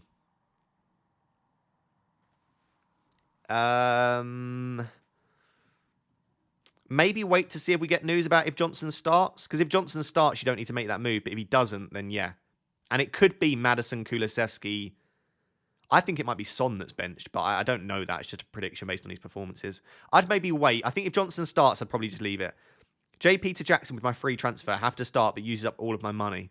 I'd still be tempted to do it unless you've got plans for that money in the future. I would still be tempted by João Pedro to Wood or Jesus as well. And just keep that money. Because that money's going to be useful for the assistant managership. Maybe buying another Liverpool asset. If you've not got Trent or Isak, then maybe you need to keep the money for that. Also, Anthony Gordon comes into our thinking a lot moving forward too. Doku to Gordon for a hit. It depends on the rest of your team. But in isolation, I would probably expect Gordon to outscore him this week. -4 to bring in Wood Trent instead of Jackson Gvardiol. No. No. Not for me. Best week for triple captain is game week 25. Have I missed anything so far? Not that I know of. Although Paul has just said that Son is out with illness. Has anyone got a source for that so that I can verify it and then I'll share it if so? If that is the case, then it will be Johnson, Kulusevski, and Solanke, and that means Maddison will start in the 10. So that means if you've got Maddison, you could keep him. If you've got Johnson, you could keep him. If you've got Kulusevski, same again. And it should also mean that Solanke's on penalties as well. So he's pretty good. Son and Maddison both out. Yeah, but can someone give me the source? Because all everyone's doing is repeating the same thing. Oh, okay. That guy's been wrong a lot in the past, you know. The guy that everyone's citing as the source.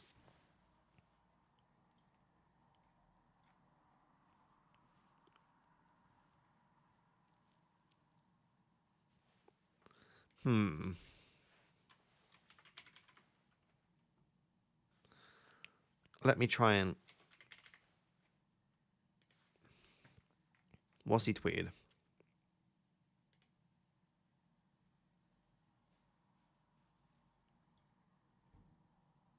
I'm a bit confused. It's a random account has just said that Son and Maddison have both been dropped to the bench, and it's not due to illness.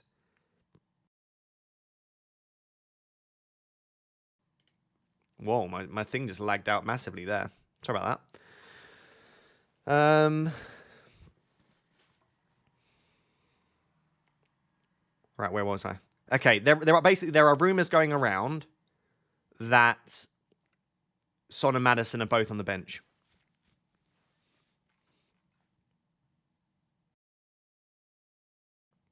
What that does mean is Solanke's on penalties, and Johnson and Kulusevski are good to keep, I guess. So it's not the end of the world if you own those three. In fact, if you own Solanke, this is probably a good thing.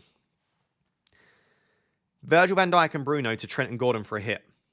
Probably not. Probably not. If it was for free, yes, but for a hit, no. Van Dijk's probably going to keep a clean sheet, so you need a Trent assist. Man United are awful from set pieces. Van Dijk is a monster. In fact, I probably predict Van Dijk to score on Sunday. We've been so bad from set pieces. And I know Trent often does whip in the set pieces, but he's not actually been taking that many corners. In fact, a lot of other players have been taking corners ahead of him. Sorry if the camera's lagging a little bit, guys. 48 subscribers away from 143,000. If you are one of the people in this stream that have not yet subscribed, I only need another 50-odd subscribers to hit 143,000. So please do subscribe. I really appreciate it. It's free. You can always unsubscribe in a few months. Just hit that subscribe button now. I really appreciate it. Play Munoz or Pedro. I would play João Pedro personally. Have Palmer/Jackson and Raya. I would still play João Pedro. Start Luca Dean or go for one of Pedro Cunha to one of Wood Jesus for -4. I would just start Luca Dean. Yeah, start Luca Dean, Ritvik. It's a great player to start this week. I'd expect him to start. It's a great fixture. Hi, Ross. What did Pickle think about your Wood? Pickle likes Wood. Pickle likes Wood. Robertson and Pedro to Robinson and Wood for a -4. No. No, not for a -4. I wouldn't do that. Start Hall or João Pedro, all the best. I think I've been saying João Pedro all stream, so I'll stick with that. I'll still stick with João Pedro. You just got to hope for a lucky penalty or an assist or just a piece of skill, and it'll probably be good for bonus as well. Will says, hi Ross, benching defender of Guardiola, Trent, Gabriel, Hall, Robinsons, transfer of Cunha and Johnson to Rao and Diaz, or Gordon 0.2 based on Rob T odds. I think you've got to start your three premiums, Guardiola, Trent, Gabriel, so which means benching Hall and Robinson, which isn't ideal, but just means you've got a great defence. I would probably go for... I mean, this week, I think Diaz versus Gordon is extremely close, but beyond this week, I'd prefer to own Gordon. So I think I would go Gordon ahead of Diaz just about. I do really like Luis Diaz, though. I'm starting to warm up more and more to the idea of Luis Diaz.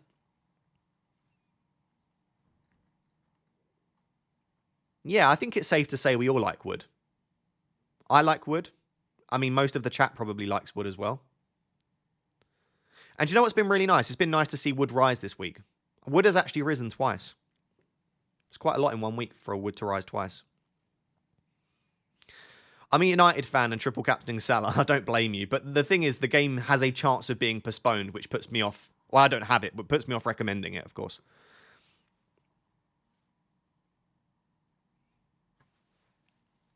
Yeah, it's nice to be able to fit Wood in. I think some people are going to find it quite difficult to get Wood in there.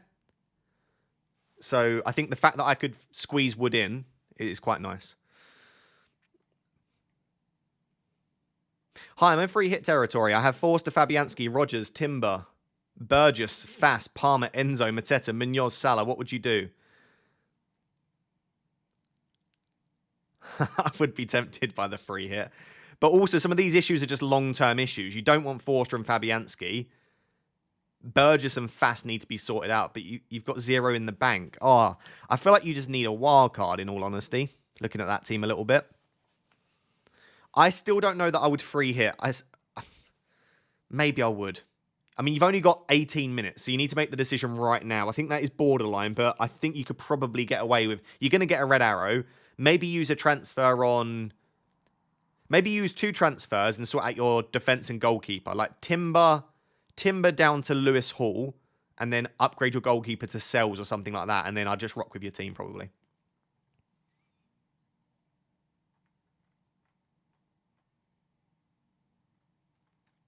Why are you being weird, chat? I'm talking about Chris Wood. What are you talking about? It's weird behaviour from you. Bit sus if you ask me. Choose 3 from Enzo, Ahmad, Lewis, Hall, João Pedro. I would say Enzo, João Pedro, and Rico Lewis. Bowen Sassar and or Chiwomi Terrell for a -4. Bench Ahmad, but bench headache next week's. I would probably just do the Saar move and start Ahmad. Do the Saar move and start Ahmad. Play Bruno or upgrade Stewart to Wood for a -4. I'd just play Bruno. I'm not a massive hit person, so if you're asking me about hits, unless it like massively upgrades your team or it allows you to field more players, etc., then I probably wouldn't. That's not me being boring, by the way. Like, if there's a real upgrade, like if you're telling me you could get like Ahmad to Gordon for a -4, I quite like that, for example. But in most cases, it's just probably not that necessary. And you've got to think about future weeks. Like if you're selling Ahmad and João Pedro this week, next week, Ahmad's got Southampton and João Pedro's got Ipswich. So this week, you'll feel like, yeah, I like my team a lot more. And then next week, you won't so much. Like if you do João Pedro to Wood this week, Wood's got a slightly better fixture. But then next week, Wood's got Liverpool and João Pedro's got Ipswich. So next week, you'd probably rather have João Pedro. You see what I mean? It's like you need to think about a lot more than just improving your team for 1 week.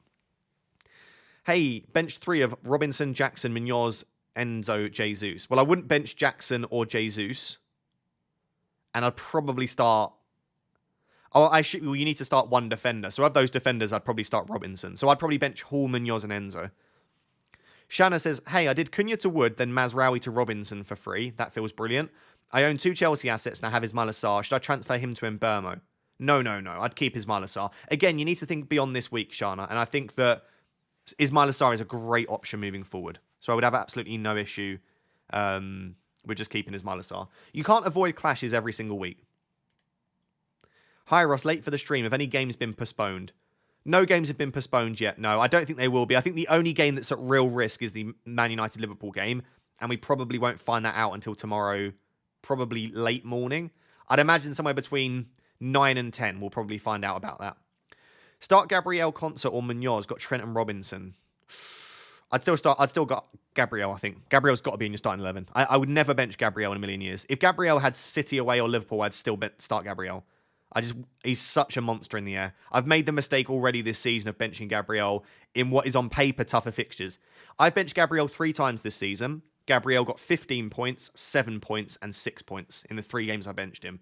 And all 3 of those, it made a lot of sense to bench him. They weren't easy games. What were they? Because I remember my team in those weeks. The 15-pointer was against Spurs away, because Spurs have been attacking well. I had other good players. I then benched him against City away, and that was when City were actually very good. He goes and grabs the goal. And then there was a 6-pointer. I think it was Villa away in Game Week 2. And Villa had been, again, a good team. You thought they'd score goals, and they could have scored goals. But so he got 6, 15, 7. Those are the 3 that I've benched him for. So yeah, on paper, it might not look like the best fixture against Brighton, but I still wouldn't bench Gabriel. Sven Botman starts. Says who? Does that mean then that Dan Burn is on the bench, or is that Fabian Schär on the bench, or is that Lewis Hall on the bench? It wouldn't be Lewis Hall, I don't think.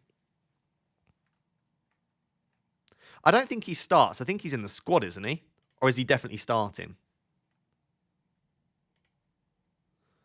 Okay, and there are accounts saying that Botman starts. Then I would imagine that Lewis... Oh, Schär's suspended. Oh, sorry. I forgot about that. Yeah, ignore me. Ignore me. Fabian Schär's suspended. Do you know what will be interesting, though? When Fabian Schär's back, I think it will be Dan Burn that drops out. Fabian Schär, I don't think, will drop out on a consistent basis. But then that does free up Dan Burn to come on for Lewis Hall at some point, doesn't it? This is the only concern. But I still think Lewis Hall's been too good. But yeah, when Schär's back, this is going to be interesting. Assuming Botman can stay fit. I really hope for Botman he can, because he's been out for a long time, hasn't he?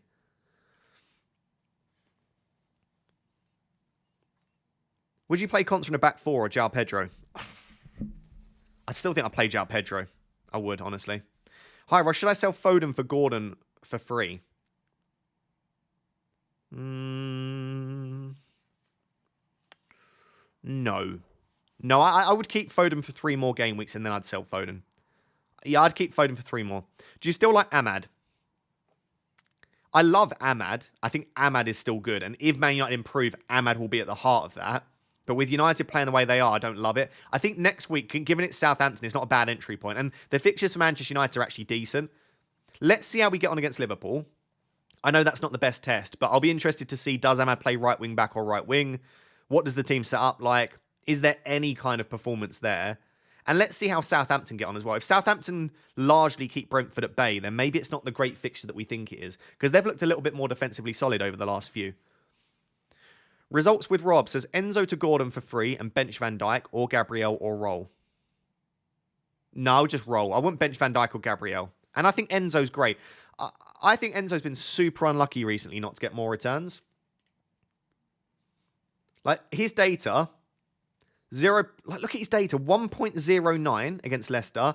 0.25, 0.92, 0.48, 0.19 wasn't great. 0.34, 0.25, 0.93. Enzo's underlying data is so strong. Chelsea just haven't quite been at it over these 3 games. And I don't think that's an Enzo thing. I think that's a Chelsea thing. Like, he's created in that time 3 big chances. I still think he's an absolutely fine hold, honestly.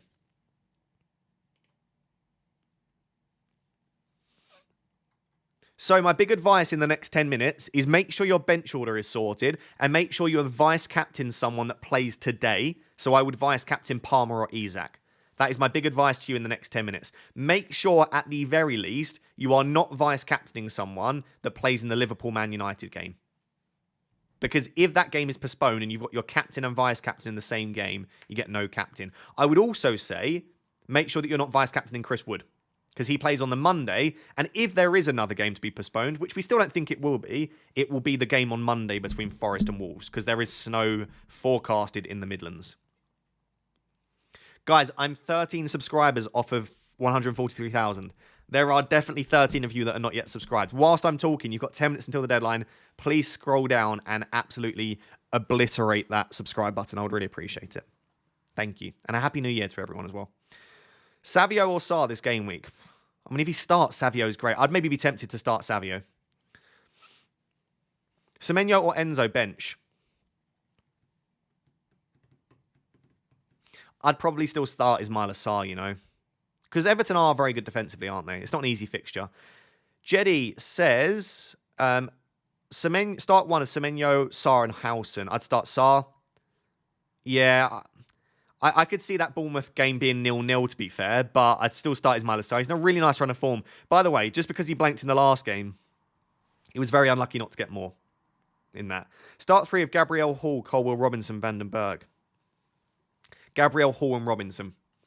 Mihir with the big boy super chat, thank you very much. Says, hi Ross, starting Raya, Van Dijk, Hall, Colwell, Salah Palmer, Bruno, Ahmad, Isak, Jackson, João Pedro. Should I roll or do Rodgers/Bruno/Ahmad to Gordon? Have 2.4 in the bank and 1 free transfer. Feeling stuck and you always help. Much love always. I'll try my best to help again. I would probably do Ahmad to Gordon if I had the ability to do so. I know next week Ahmad's got Southampton, and it might feel like if Gordon blanks this week, then you're going to probably regret it. But moving forward, Gordon is a player I'd want to own, and Ahmad isn't desperately at the moment, given the way Man United are playing. So yeah, I would probably do Ahmad to Gordon if I had the ability to do so.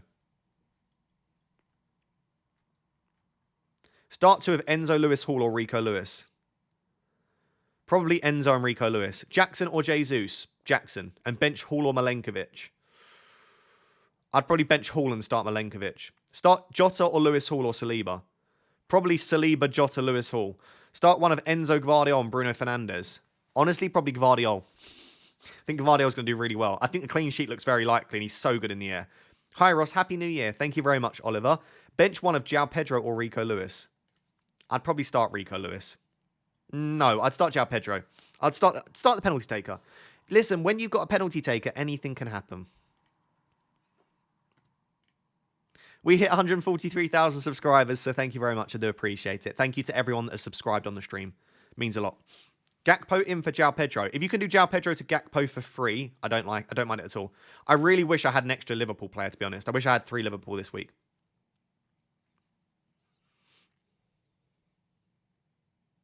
Hi Ross, great content. Thank you very much. Munoz or 8 Nuri?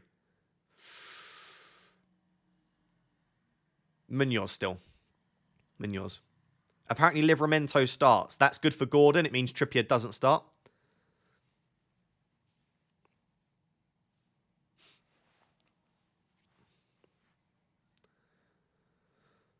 Any weather news, Ross? No news at the moment as of right now. It looks like the only game that has any real possibility of being postponed is the Man United-Liverpool one, but we won't find that out till tomorrow, sadly. Start Sarr or Castagna? I'd start Ismaila Sarr, Will. Is Gordon starting? I'd be very surprised if he's not. We've not had confirmation, I don't think, but I would be very surprised if he's not.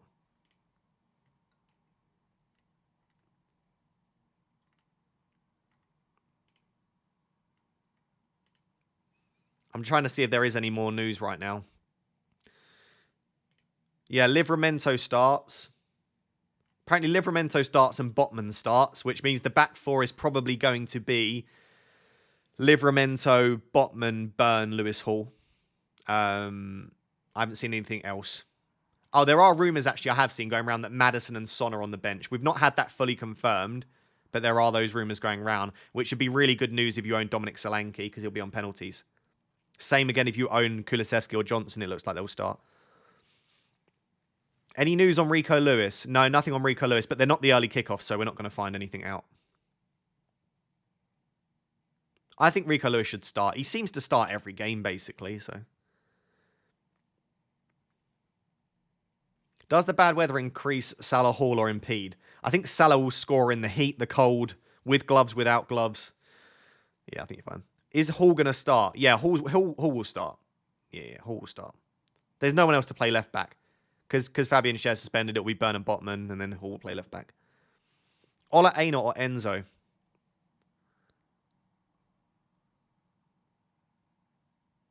Enzo. I don't know why. I just always favour starting the attackers, but that doesn't always pay off. Like, the defenders have been very good recently, and I have been saying that we need to start being more tempted to play a 4 at the back, but I will always prefer the attackers wherever possible.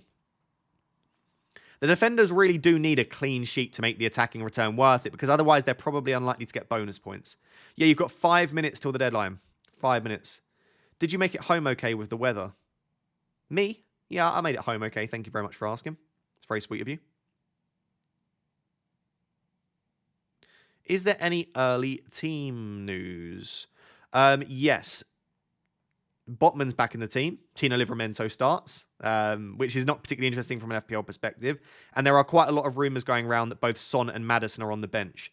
How true that is, I don't know. The Son being benched isn't very surprising. I expected Son to be benched, but Maddison, I'm assuming that's illness. Because if it wasn't illness, I don't see why he wouldn't start this game. Yeah, less than 5 minutes until the deadline. I would start getting your teams absolutely locked in. Start Sarr/Enzo versus Mateta. I'd be tempted to bench Mateta from those 3 there, but he's on pens, we think. Maybe. Yeah, I'd probably bench Mateta. I'd hedge my bet, start Sarr and Enzo, and I'd bench Mateta probably there. Maddison is not nailed anymore. Maddison's never been nailed, but I'm surprised if Son's out, because it will probably be Johnson on the left. I'm surprised that Maddison doesn't start as the 10. Unless they're playing Werner on the left. I don't know. Robinson, Castagno, and Rao, or Murphy, I/O Rao. I don't even know what that question is. I'm so sorry. I wish I could help. No idea. Enzo or Hall. Everyone's asking about Enzo or Hall. If you expect Spurs to score, I'd start Enzo. Unless you expect Palace to keep a clean sheet. Predict which way you think the games will go. I think Spurs will score. And Lewis Hall doesn't have much goal threat. He's got more assist threat. So if Lewis Hall gets an assist but concedes, he's probably getting a maximum of 5 points. Whereas Enzo just needs an assist to match that as well. And I think Chelsea will win this game. So I'm saying just about Enzo. Start Milenkovic or Castagna or play both. I'd lean just about Castagna, but I think that's extremely close. I'd be happy starting both, absolutely. Just depends who you're benching, though. Bench 2 of Guardiola, Gabriel, Hall, Kirkes. I think you bench Hall and Kirkes and you start Gabriel and Guardiola. Cher is suspended. I forgot about that myself, but the chat, well done for reminding me. Fabian Cher's suspended. So it's Botman and Dan Burn as the centre-backs, you'd imagine.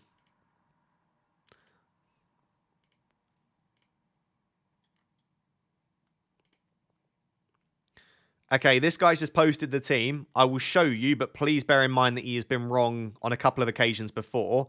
But he did say that the times where he's been wrong in the past, he did give some excuses. So that is the team according to this guy, who again has been wrong before, but has also been right before as well. So take it with a pinch of salt. It's what you would expect. It's basically Botman's in for Fabian Cher, and Tino Livramento comes in for Kieran Trippier, who picked up an injury. So the front three, same Murphy, Gordon, Isak, Lewis Hall starts. I think that's what we would expect the lineup to be anyway. So probably no massive surprises there.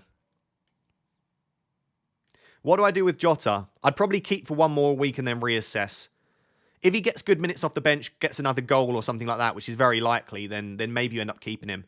If he ends up getting like 10 minutes and still looks a bit stiff, looks a bit fatigued, tired, doesn't look like he's fully back, then maybe you sell him. Start 2 of Hall, Lewis, Ahmad. I'd start Hall and Lewis and bench Ahmad. Bench Robinson or Iwobi. I'd start Iwobi. Start the attacker.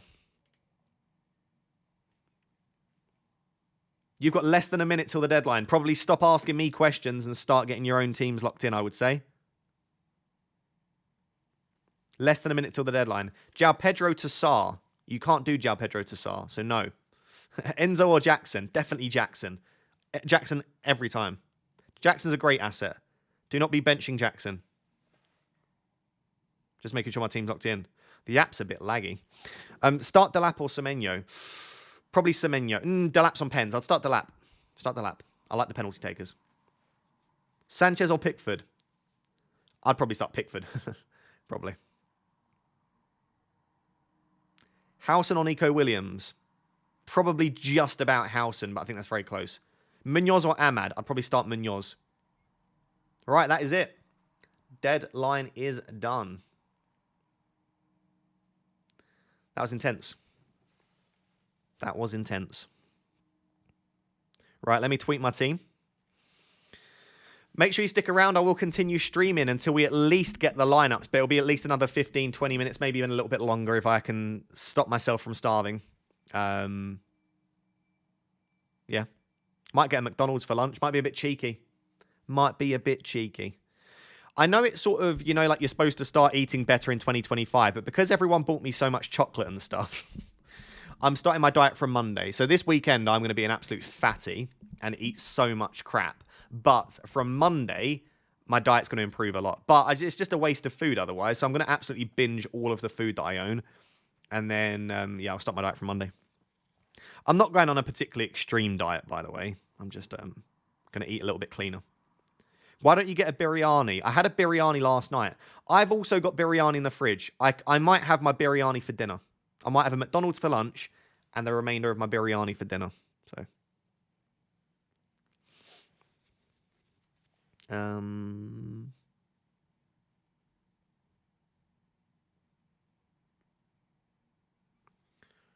Post. Chat, get him to 143k. Did people unsubscribe? I was at 143k.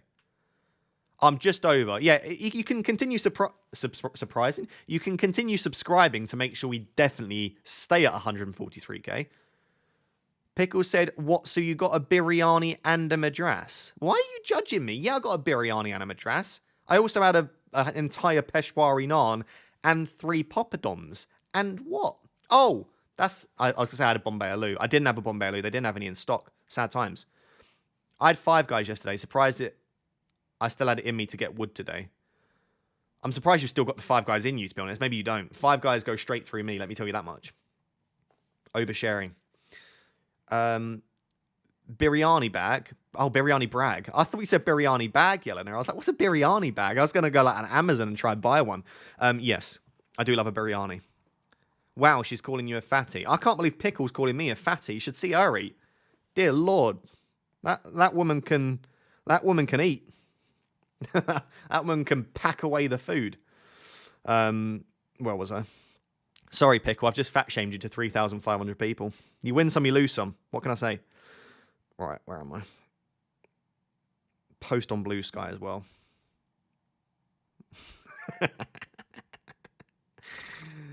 Oh, God. That woman loves food.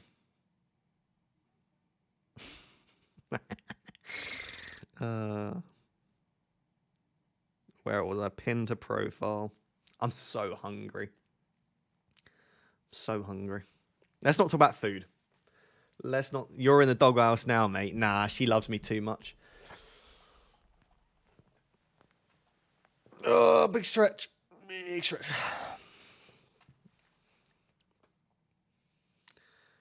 Oh, I'm tired as well. I'm tired and hungry. I feel like a 2-year-old. I'm tired. I'm hungry. Oh. What's your Mackey's order? I'm not telling you my Mackey's order because then I look like an even more of a fatty. I'm probably going to get a chicken share box and there is no one to share it with. So there we go. Now everyone's going to judge me. Sorry. Oh, God. I just coughed down the mic. Being a Pakistani, hearing Ross say Peshwari naan is like seeing Haaland dribble like Messi. Did I say it right? Peshwari naan. It's honestly, if I was to list my top 3 things from an Indian restaurant, it's a Peshwari naan, it's a chicken madras, and it's a good Bombay Aloo. They'd be my actually, a biryani's up there. I'll say a Bombay Aloo though. Have you ever tested for lactose intolerance? Notice any other triggers? Oh no, I can't eat any food. I have terrible IBS. I have to take, this is very oversharing. I have to take medication to eat. This is called mebeverine. It's for bad bellies. I can't eat anything. I could eat a salad and it could disagree with me. I probably need to do like those food intolerance tests at some point, but yeah. Sad times. Sad times to be me. Sad times to be me. And honestly, like the food that upsets my belly the most is Indian food, but I have it like twice a week because it's just so good. So good. Unbelievable. When are you coming to India, mate? I don't know. I don't know.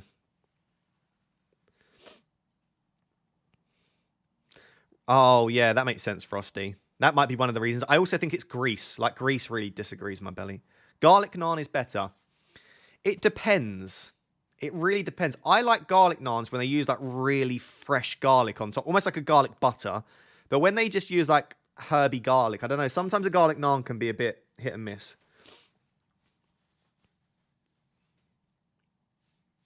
Where are my anti-sharp meds? Oh, here they are. One sec. One sec. Oh, I've just smacked the mic. I apologise. If you missed it, this is what I got for Christmas. My desk has anti-sharp meds. It has mebeverine, which is for IBS. And then I've got Buscopan, which is also for IBS. I have 3 lots of things on my desk to basically say that I shart all the time. And let me tell you, I don't, right? I don't want to sit here and admit sharting to 3,000 people. But what I will say is clearly my belly is not in a good place. That's what I will say. You know? Need some for your verbal diarrhea too. Go on Sharp Boy. Can we not call me Sharp Boy, please? That is not... Is anti-sharp... No, it's not a genuine medication. Where's the address? The address is 77 Sharty Drive, Skid Marks Way, Stinky Bottom, B16 Poo.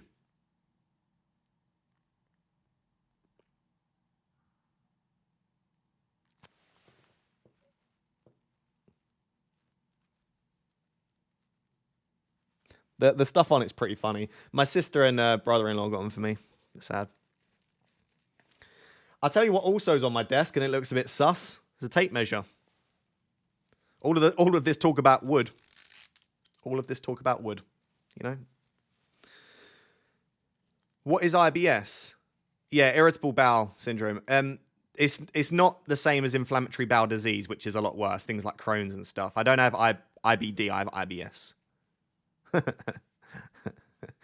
Just my belly doesn't like food, basically. It is what it is. It is what it is. What does Pickle do? Or what did she do? What does Pickle do? She's a medical student. What did she do? She brought in wood.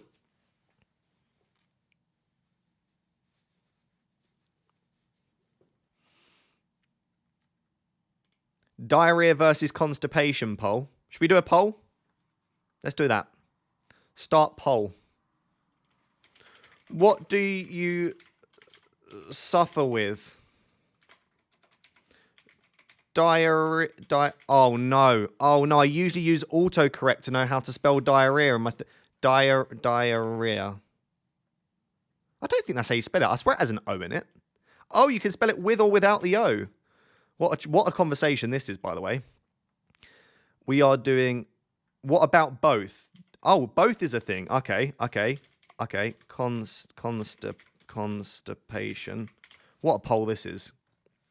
Then we've got diarrhea and constipation. What a poll. This is fantastic. Or I have healthy bowel movements. Do you know what's even worse? Is there's even more people here than normal. I've got 3,200 people here, and we're talking about constipation and diarrhea. Listen, this is what the streams are all about, though. So what do you suffer with? Diarrhea, constipation, and constipation, or I have healthy bowel movements.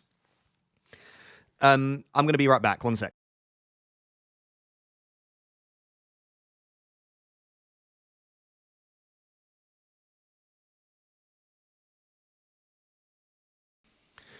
You probably thought that all this talk about IBS made me need the toilet. No, I've actually gone to grab my coffee that I made earlier. You'll think this is gross. I like cold coffee, so it's just a cold coffee. Yes, it has been sat there for 2 hours. I didn't finish it before my stream, but I'm going to have it now. Okay? So deal with it. I thought it was a would you rather. That's what Yelena said. I'm not doing a would you rather constipation diarrhea. Surely you'd rather constipation. No one wants to be pooing themselves.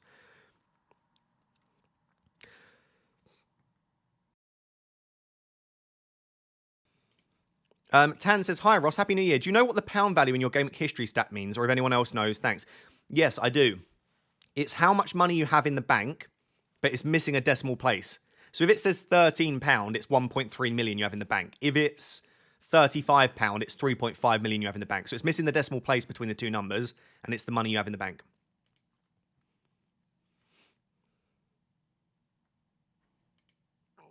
Half of the chat does not have healthy bowel movements. Yeah, 50% have healthy bowel movements. 22%, almost a quarter of you, have diarrhea, suffer with diarrhea. 14% constipation, and then 13% diarrhea and constipation. There you go, Pickle. This will help you with your medical studies. That needs to be stirred again, doesn't it? Oh, well, you win some, you lose some. What am I drinking? These are lovely. A white mocha. It's my go-to order from Starbucks. A white mocha. The green screen's making it look a bit funky, but yeah. These are really nice. My coffee machine's just there. So, why is my... Oh, I thought my belly was like see-through. How bad is sharting when you have wood? Right, I'm not having this conversation. Right, anyway, let's move away from the poo conversations. Do you play any paddle? No, but I want to play paddle more. Apparently it's brilliant. I know Stormzy and Sharky and Chunks play paddle. They talk about it quite a lot. I know they like it, but no, I don't. I need to, though. It's more just like finding somewhere that does it and then finding someone to play with. Maybe Pickle and I could play paddle. Hey, Ross, do you play any sports? Not anymore. I used to play football professionally, and now I go to the gym. That's basically it. Good to see you, Chai. Hope you are well, my friend.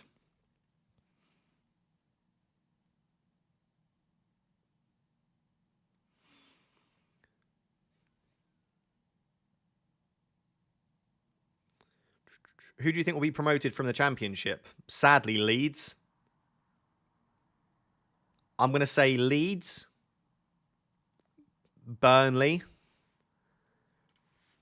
Let me have a look at the championship table as things stand. I want to predict someone that's not been up in a while. I just can't. Can Sunderland do it? I'm going to say Leeds, Burnley, and Middlesbrough. Nah, Middlesbrough are a bit far off, aren't they? I really want it to be a... They'll probably still make the playoffs. I'm going to say Leeds, Burnley, and Middlesbrough. Who do you think will be promoted? Let me know. We don't like Leeds. I couldn't think of anything worse than Leeds being in the Premier League. I hate them. But I'm a Man United fan. So... You think Sheffield United? Yeah, potentially. West Brom.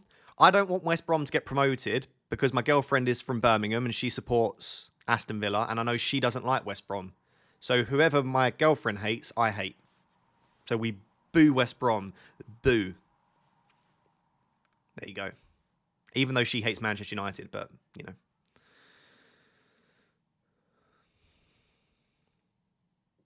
I had no idea that Man United had anything against Leeds. We have more than something against Leeds. Leeds and Man United is one of the biggest rivalries up there, to be fair.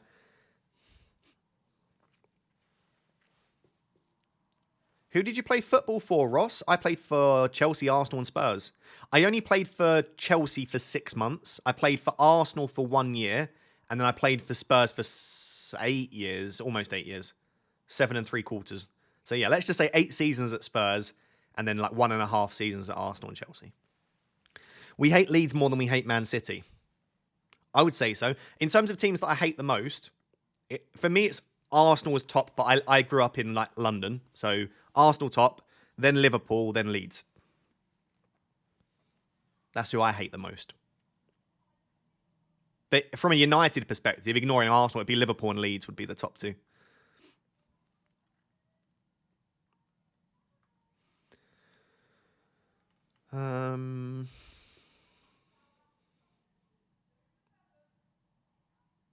Blackburn versus Burnley today. Oh, didn't know that. Interesting. United fan from London. Eesh.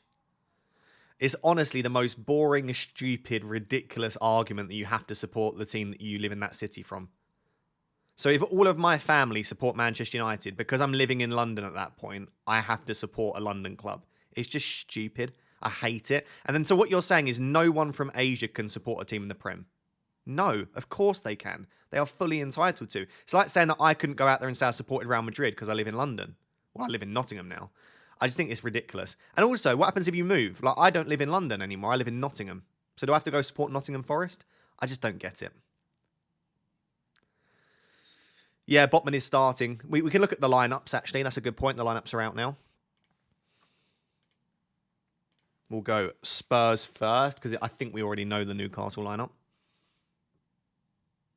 Okay, Spurs haven't tweeted yet. Let's have a look at Newcastle first then.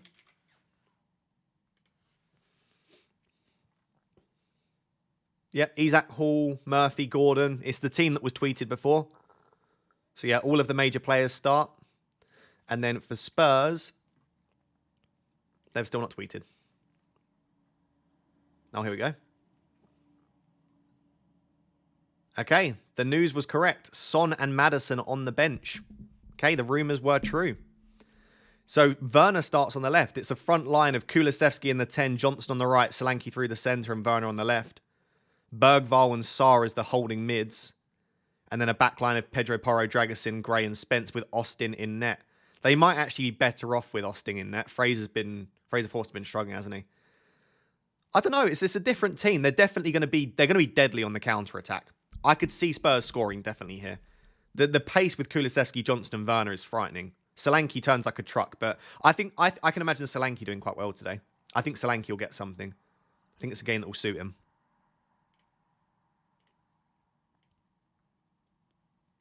Oh.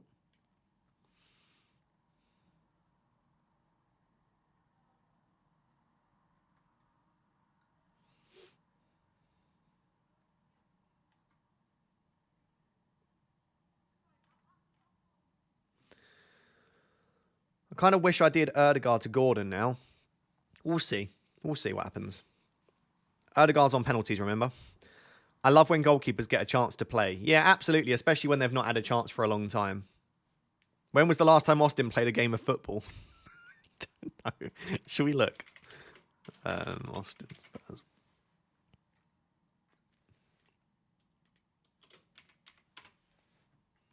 Right, where is he? Transfer market, Brandon Austin. Last time Austin played a game of football.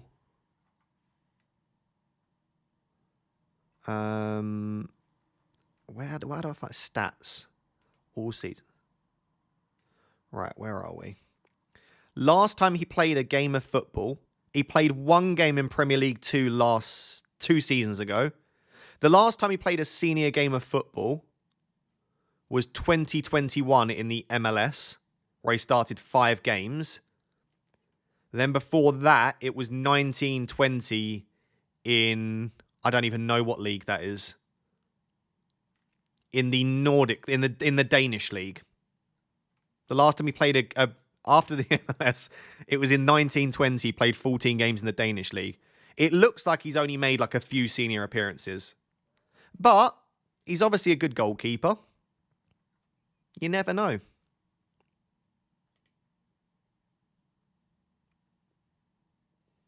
$2021 for Orlando. Yeah, that was his last senior game. Maybe we should have captained Isak and bought Gordon.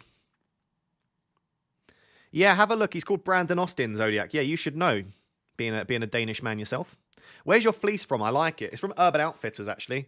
All of my clothing's from Urban Outfitters. I've also got joggers on from Urban Outfitters. You don't be able to see them. These are from Urban Outfitters as well. I love Urban Outfitters. My favourite shop. My favourite shop.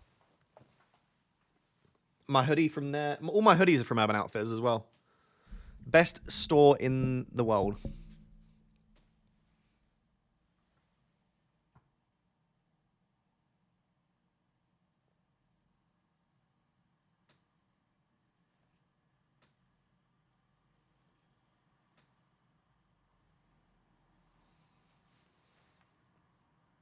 Is it true the United-Liverpool game may get cancelled? It's true that it's a possibility.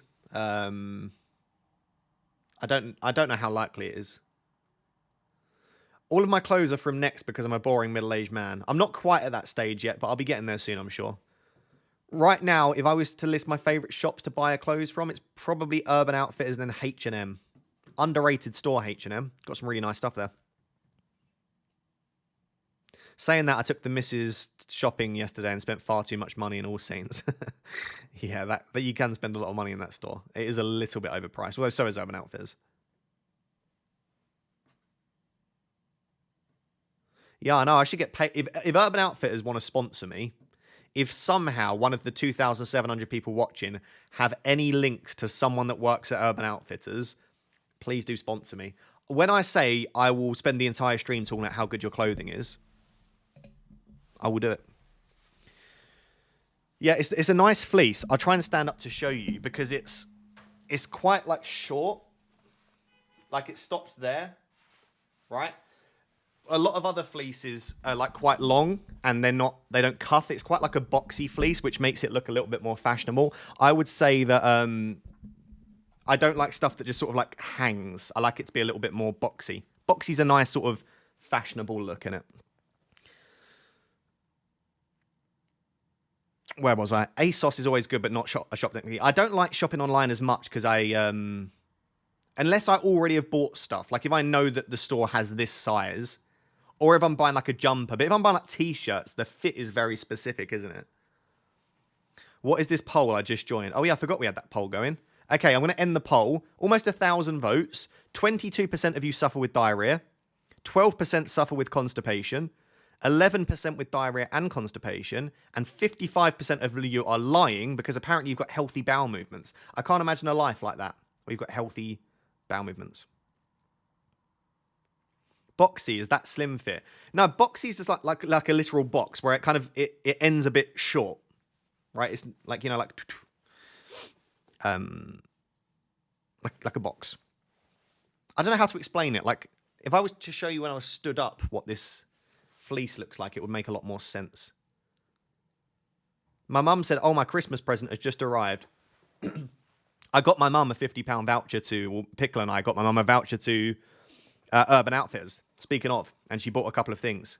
I think she bought a bag and, well, I can't remember what else she bought. What did you buy? Was it a jacket? I remember you bought the bag. Or was it like a top? I can't remember. Anyway. Uniqlo is the one my brother. I've never actually shopped in there in my life. Maybe I'll look.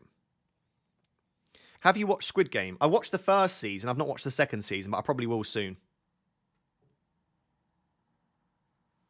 Yeah, it was a top. Okay. Son benched. I predict a Son benching. I didn't predict the Maddison benching, but I predicted the Son benching. We now know where you get your good fashion sense from. Exactly, Yelena. Exactly. My mother. My mum does dress very trendy, actually. So does my dad, actually. So does my nan. Everyone in my family is a pretty trendy person. Primark is actually not as bad as people say, in my opinion. I would agree. I just tell you, shopping in Primark is stressful, isn't it? No one wants to walk around Primark with screaming kids and everything's half fallen off the hangers. It's not a nice shopping experience.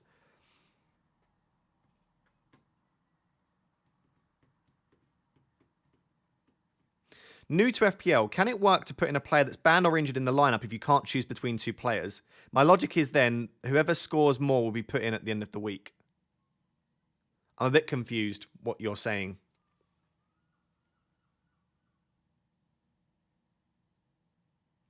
The way that the bench works is that the first person gets subbed on, then the next, then the next. So you don't have an equal chance of getting someone off the bench, if that makes sense. What happened to you? What does that mean? I don't know what that means.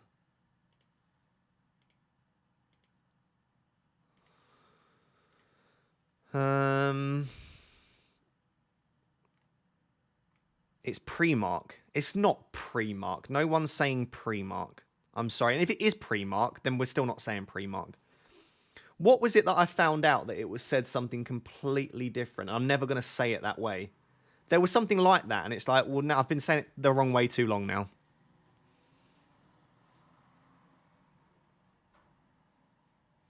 Going to start taking my screaming kids in Urban Outfitters in Nottingham. I swear to God, Adam, if you bring your screaming kids into Urban Outfitters,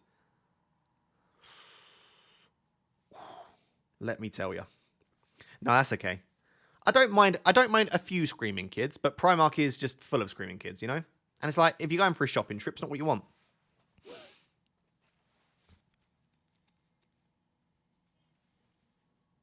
Do you have a Lamborghini from YouTube money? I don't even own a car. I still live in student accommodation.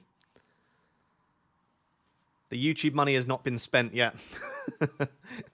To be fair, I eat very extravagantly. That's where all of my money goes. I have a lot of takeaways. I buy very high quality food. I like food. I'm a foodie person. So all of my money goes on food. I also am saving money as well. I invest very regularly into the S&P 500. I also put money into a pension fund. I actually do invest, though, quite a lot. I invest... Let me work out the percentage of what I invest. I invest... Wait. How much is it? I invest 42% of my money per month.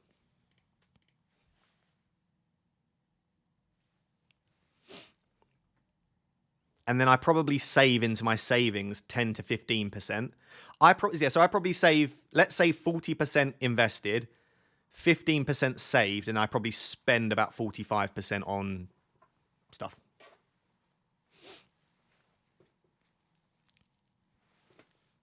What brokerage do you use? Vanguard. Vanguard. It's a good platform. I invest in food. I invest in food as well. A lot. S&P 500 is an index fund which tracks the top 500 companies in the US. If you want to know what an index fund is, this is not. I should caveat.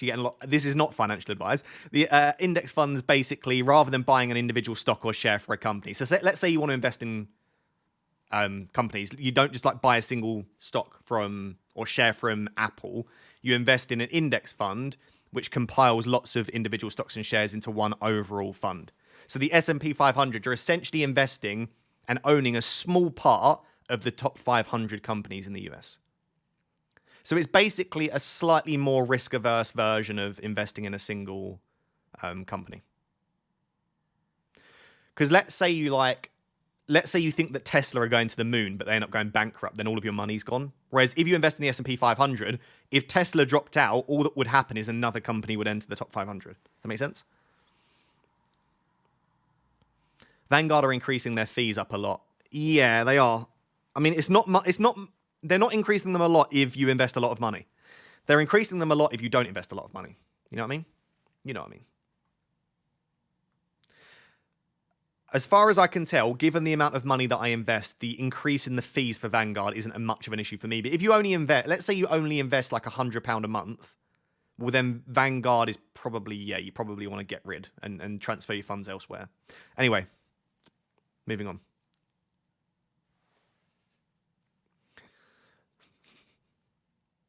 Explain it to them in FPL terms.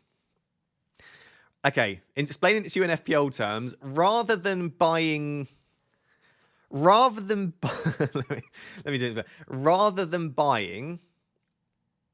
just Urian Timber and hoping that Urian Timber delivers the returns, you buy Gabriel, Timber, and Erdegaard and cover others. No, that's not a very good one. I don't know. S&P 500 in FPL terms doesn't really work. Do you have any plans to do non-FPL content? Yeah, I absolutely will be.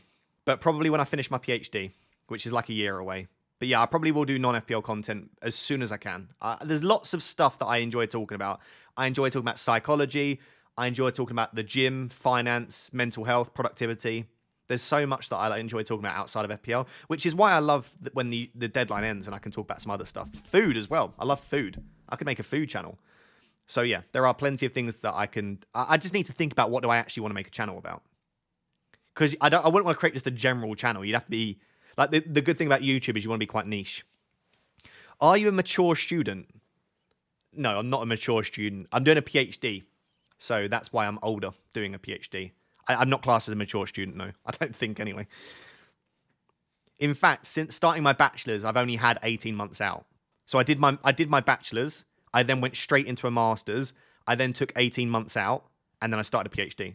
So I've not had much time out. I've pretty much been studying since I was a baby. Happy New Year, Nanoraptor. We all love you very much. Big love to Nanoraptor. Thoughts on Bitcoin or crypto? I just don't know enough about Bitcoin or crypto. And for me, there's just too much risk associated for me to heavily invest into it. I play games that are involved in like NFTs. Like I love SoRare, for example, in my own personal stuff. I'll play that and I'll buy cards. But for me to invest a lot of my money into cryptocurrency, I'm just a little bit more hesitant because it goes up and down a lot. And with my finance, I've got quite bad anxiety in like every aspect of life, and that transfers into finance. So I think my anxiety would be through the roof if I saw my money doing this. And as much as it appears to be going largely on the up, I couldn't deal with losing all of my money. And by the way, I'm very aware that investing in index funds isn't completely risk averse, but it's just a little bit more. I just don't. I would rather make less money but have less emotional turmoil, basically. Yeah, volatile was the word I was looking for. Thank you, whoever said that. Who said that? SMBTT. Yeah, thank you. Volatile is the word I was looking for. It's just not for me. It is for a lot of people, but feel free to go for it. But it's not for me. Is your PhD in FPL? No, it's in sports psychology, but it's still in football. It is still in football. I forgot my coffee was here.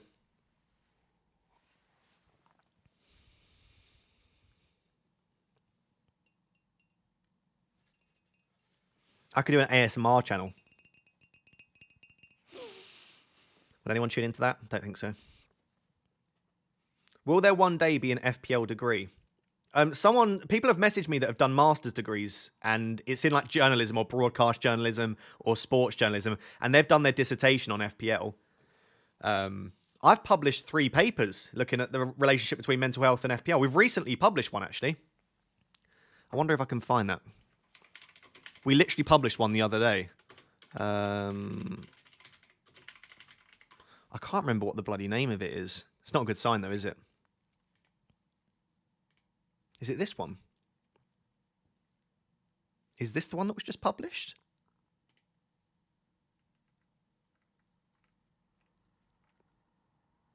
Oh, one sec. I can find it. One sec. So many publications. I can't remember what it's called. Where was it? Where's the email confirming that it was accepted?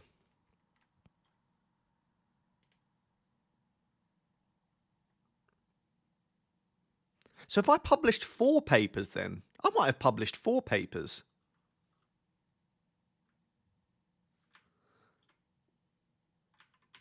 I think it's this, isn't it? Here we go. This is the one that was just published. This was published in... Yeah, this was published... Oh, it was published in... It says January 2025. There we go. This was published a couple of days ago. So, if you're wondering what I do with myself, I think this is my 4th study published in FPL. The revised model for initial and continued involvement in fantasy football. You know who this geezer is? That's me, Ross Dowsett. This geezer here. I didn't have a massive... I'll tell you what. I didn't have a massive input on this one. I've been put on there because I helped with the write-up and I helped with the recruitment. But I'll be honest, this is not really my paper. But it talks about the positive and negative aspects of involvement in fantasy football. So that's one study. Give it a read at some point. The revised model for initial and continued. What else? I mean, if I just type in my name here, one sec. Dowsett. That one's another one, which we published. Load up. Let's load up. Exploring the mental health of... That's not going to be able to see that though, are you? There we go. Exploring the mental health of individuals who play fantasy football. This one I was heavily involved in, so I'm second author on that geezer. What else did I do? We've done loads. There's been loads of papers. Where are no, not bookmark. Hello. Dowsett. Dowsett. That's me.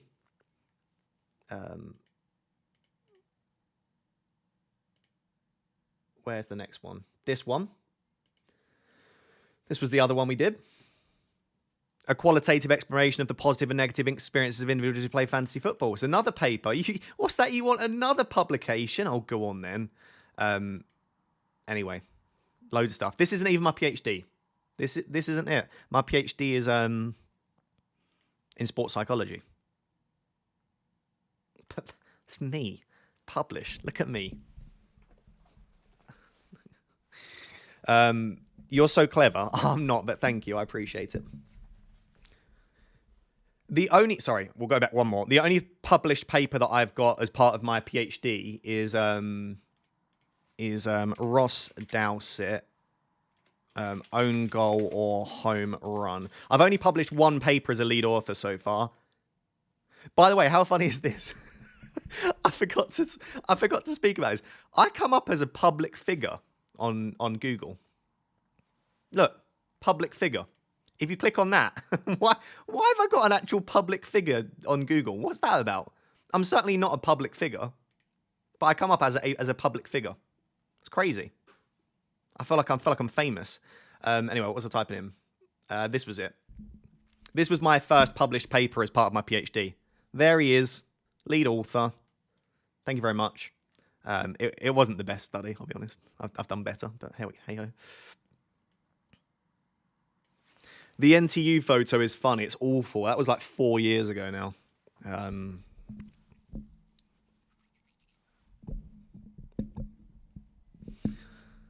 He's big deal. I know. Like the paps, everywhere I go, it's like pat, pat, pat, pat. And then like, you know, it's like too famous, you know? It's funny. Sir Ross Dowsett one day. Can you imagine? If I win FPL, I want an MBE.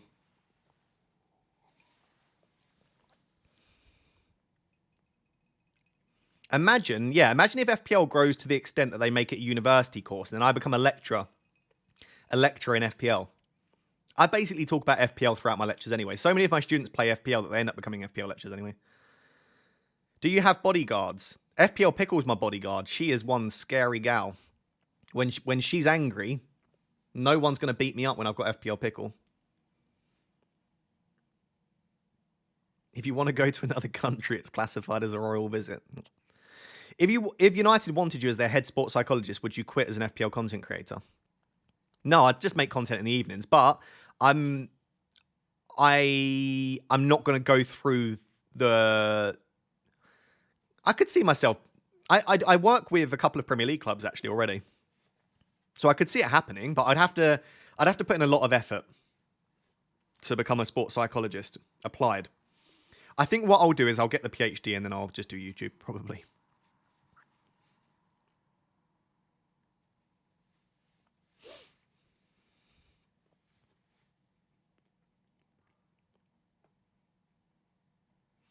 What are the odds that some of the royal family play FPL? Probably not very high. I can't imagine they do watch much football, do they? Most of them anyway. Sorry if my swallowing is loud down the mic. I do apologise. Just drinking my coffee. When do you do YouTube full time? And are you going to become an egg version of Ali Abdaal? Ali's YouTube channel is the idea of what I would do for mine. A similar style. I'll do my own thing, of course, but what was the question? When am I doing it full time? I need to finish my PhD, so a year. Probably, I'd say 12 to 18 months away, and I'll be a full-time YouTuber. That's if you still want to watch my YouTube videos at that point. It might be that you're all sick of me at that point, and I have to quit YouTube. Prince William definitely watches FPL Harry. You're probably not wrong. Yeah. Harry's a Chelsea fan with a posh voice. I mean, you know, couldn't get more perfect for the royal family. William is a Villa fan. Is he? I didn't know that. Actually, I think I did know that, but I forgot.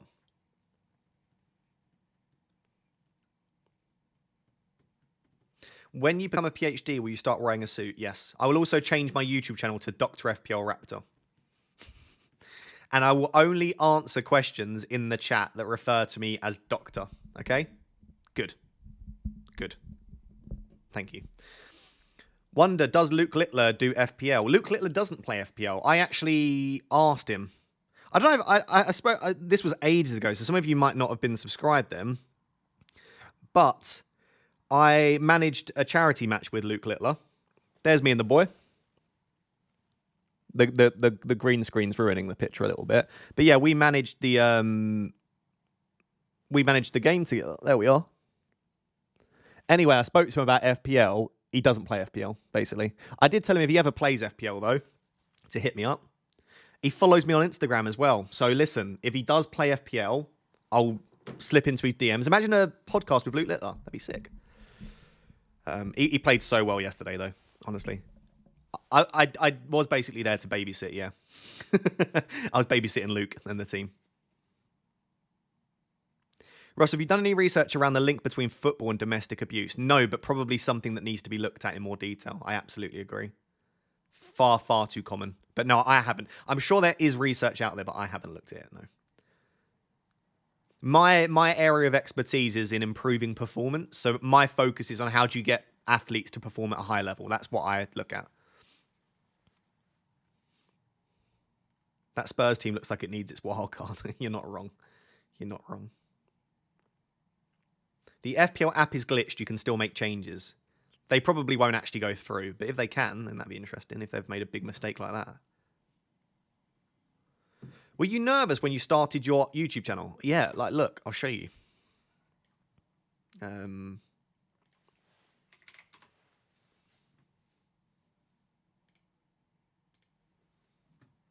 Videos. Oldest.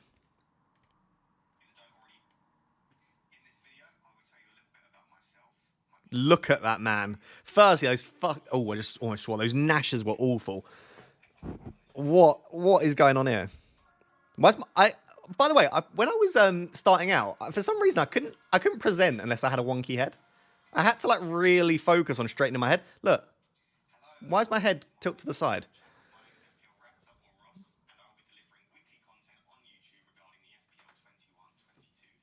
Look how nervous I am.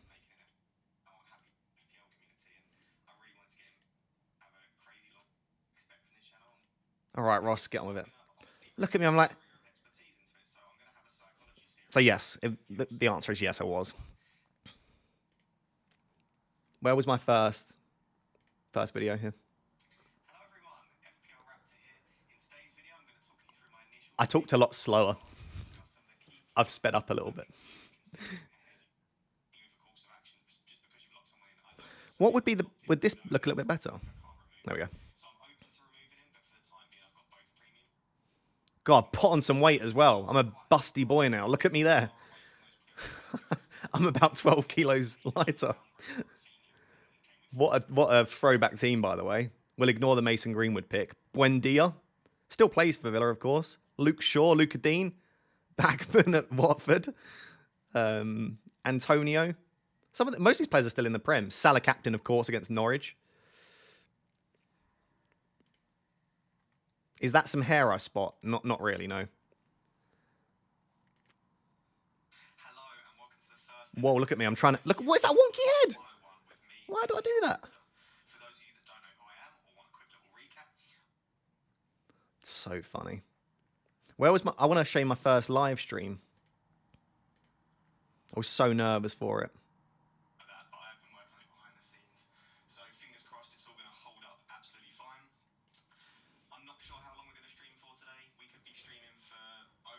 Bless me.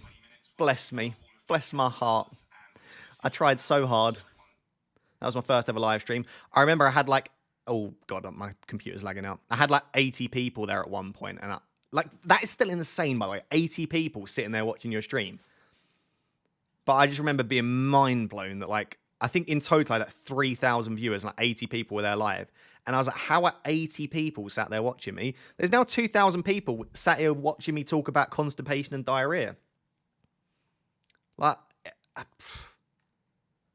what is life, you know? I never thought I'd be streaming to 2,000 people talking about poo. But here I am.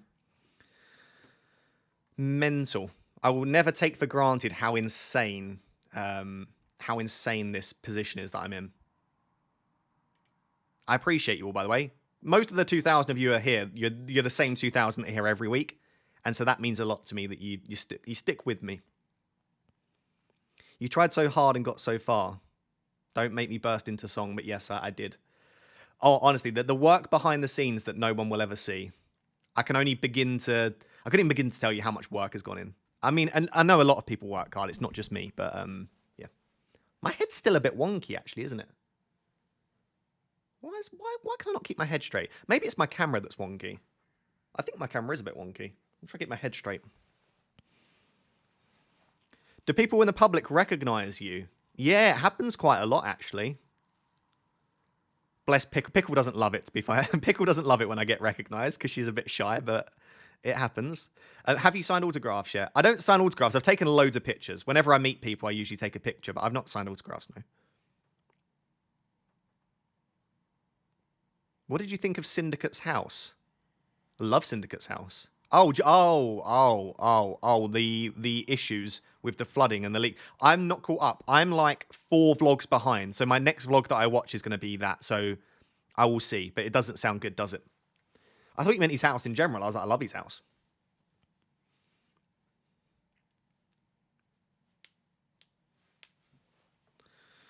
Everyone tilt your computers by 10 degrees. Sorted. Thank you, Claudette. To deal with my wonky head. To deal with the wonky head. I don't know what I'm going to do for food. I could have the biryani. I could have a McDonald's. I could be good. I've got eggs.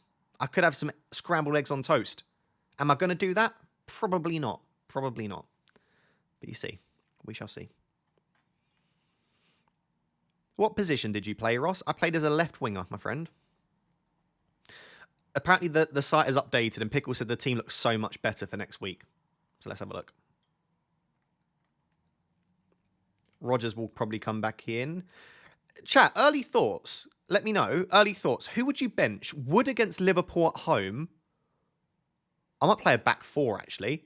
Okay, I need to start one of Wood against Liverpool at home, Rodgers against Everton away, or Munoz against Leicester away.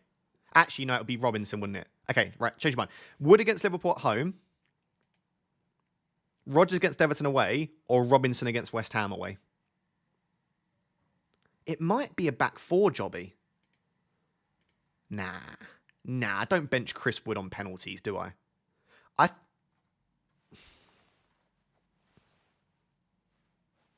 What is that? What does that mean? What on earth does that mean? What are you waffling on about? Rude. Very rude. Let me try again. Actually, it was already fine. Yeah, I think it's probably like that, isn't it? I tell you what, captaincy is very interesting. If Nottingham Forest put in another good defensive performance on Monday night against Wolves, there is a conversation to be had this week. Isak against Wolves at home. Palmer against Bournemouth at home. I'm probably not going to captain Fernandes, but it's a great fixture. There is a conversation to be had. Yeah, that team is looking much better next week, isn't it? Maybe I'll leave that one on the screen. That looks much better. I do love Wood. Yeah, maybe I should stick with Wood.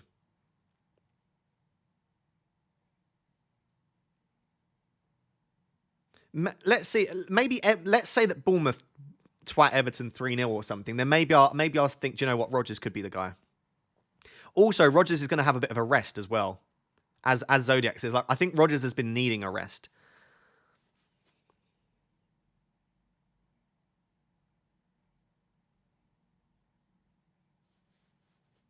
So maybe it'll be something like that. I don't know. Nice team, though. Nice team. Lots and lots of options. Right, as much as I love you all, chat, and as much as I enjoy these streams, I'm starving. So I'm going to go eat some food. I hope you have a wonderful weekend. In terms of content, there will be a transfer plans video on Sunday. There's no FPL therapy on Tuesday. It will be on Friday again. I'm doing it later in the week because the next deadline, if you haven't seen, isn't for 10 days. It's on Tuesday, the 14th of January. So there's no weekend stream next week. I will miss you very much. But there will be the Tuesday after. So yeah, enjoy a little bit of time off. There are lots and lots of cup games. So this is a serious FPL warning. We have got the FA Cup, I think, third round, and the EFL Cup semi-final first legs. Do not make early transfers this week. This is not a week to make early transfers. We're going to have a lot of extra info around the blanks in 29. And we also could have players that get injured as well. For example, Arsenal played 2 games between Game Week 20 and Game Week 21. So hold those transfers. Have a wonderful weekend. And I'll catch you all very soon. Big love. See you later, guys.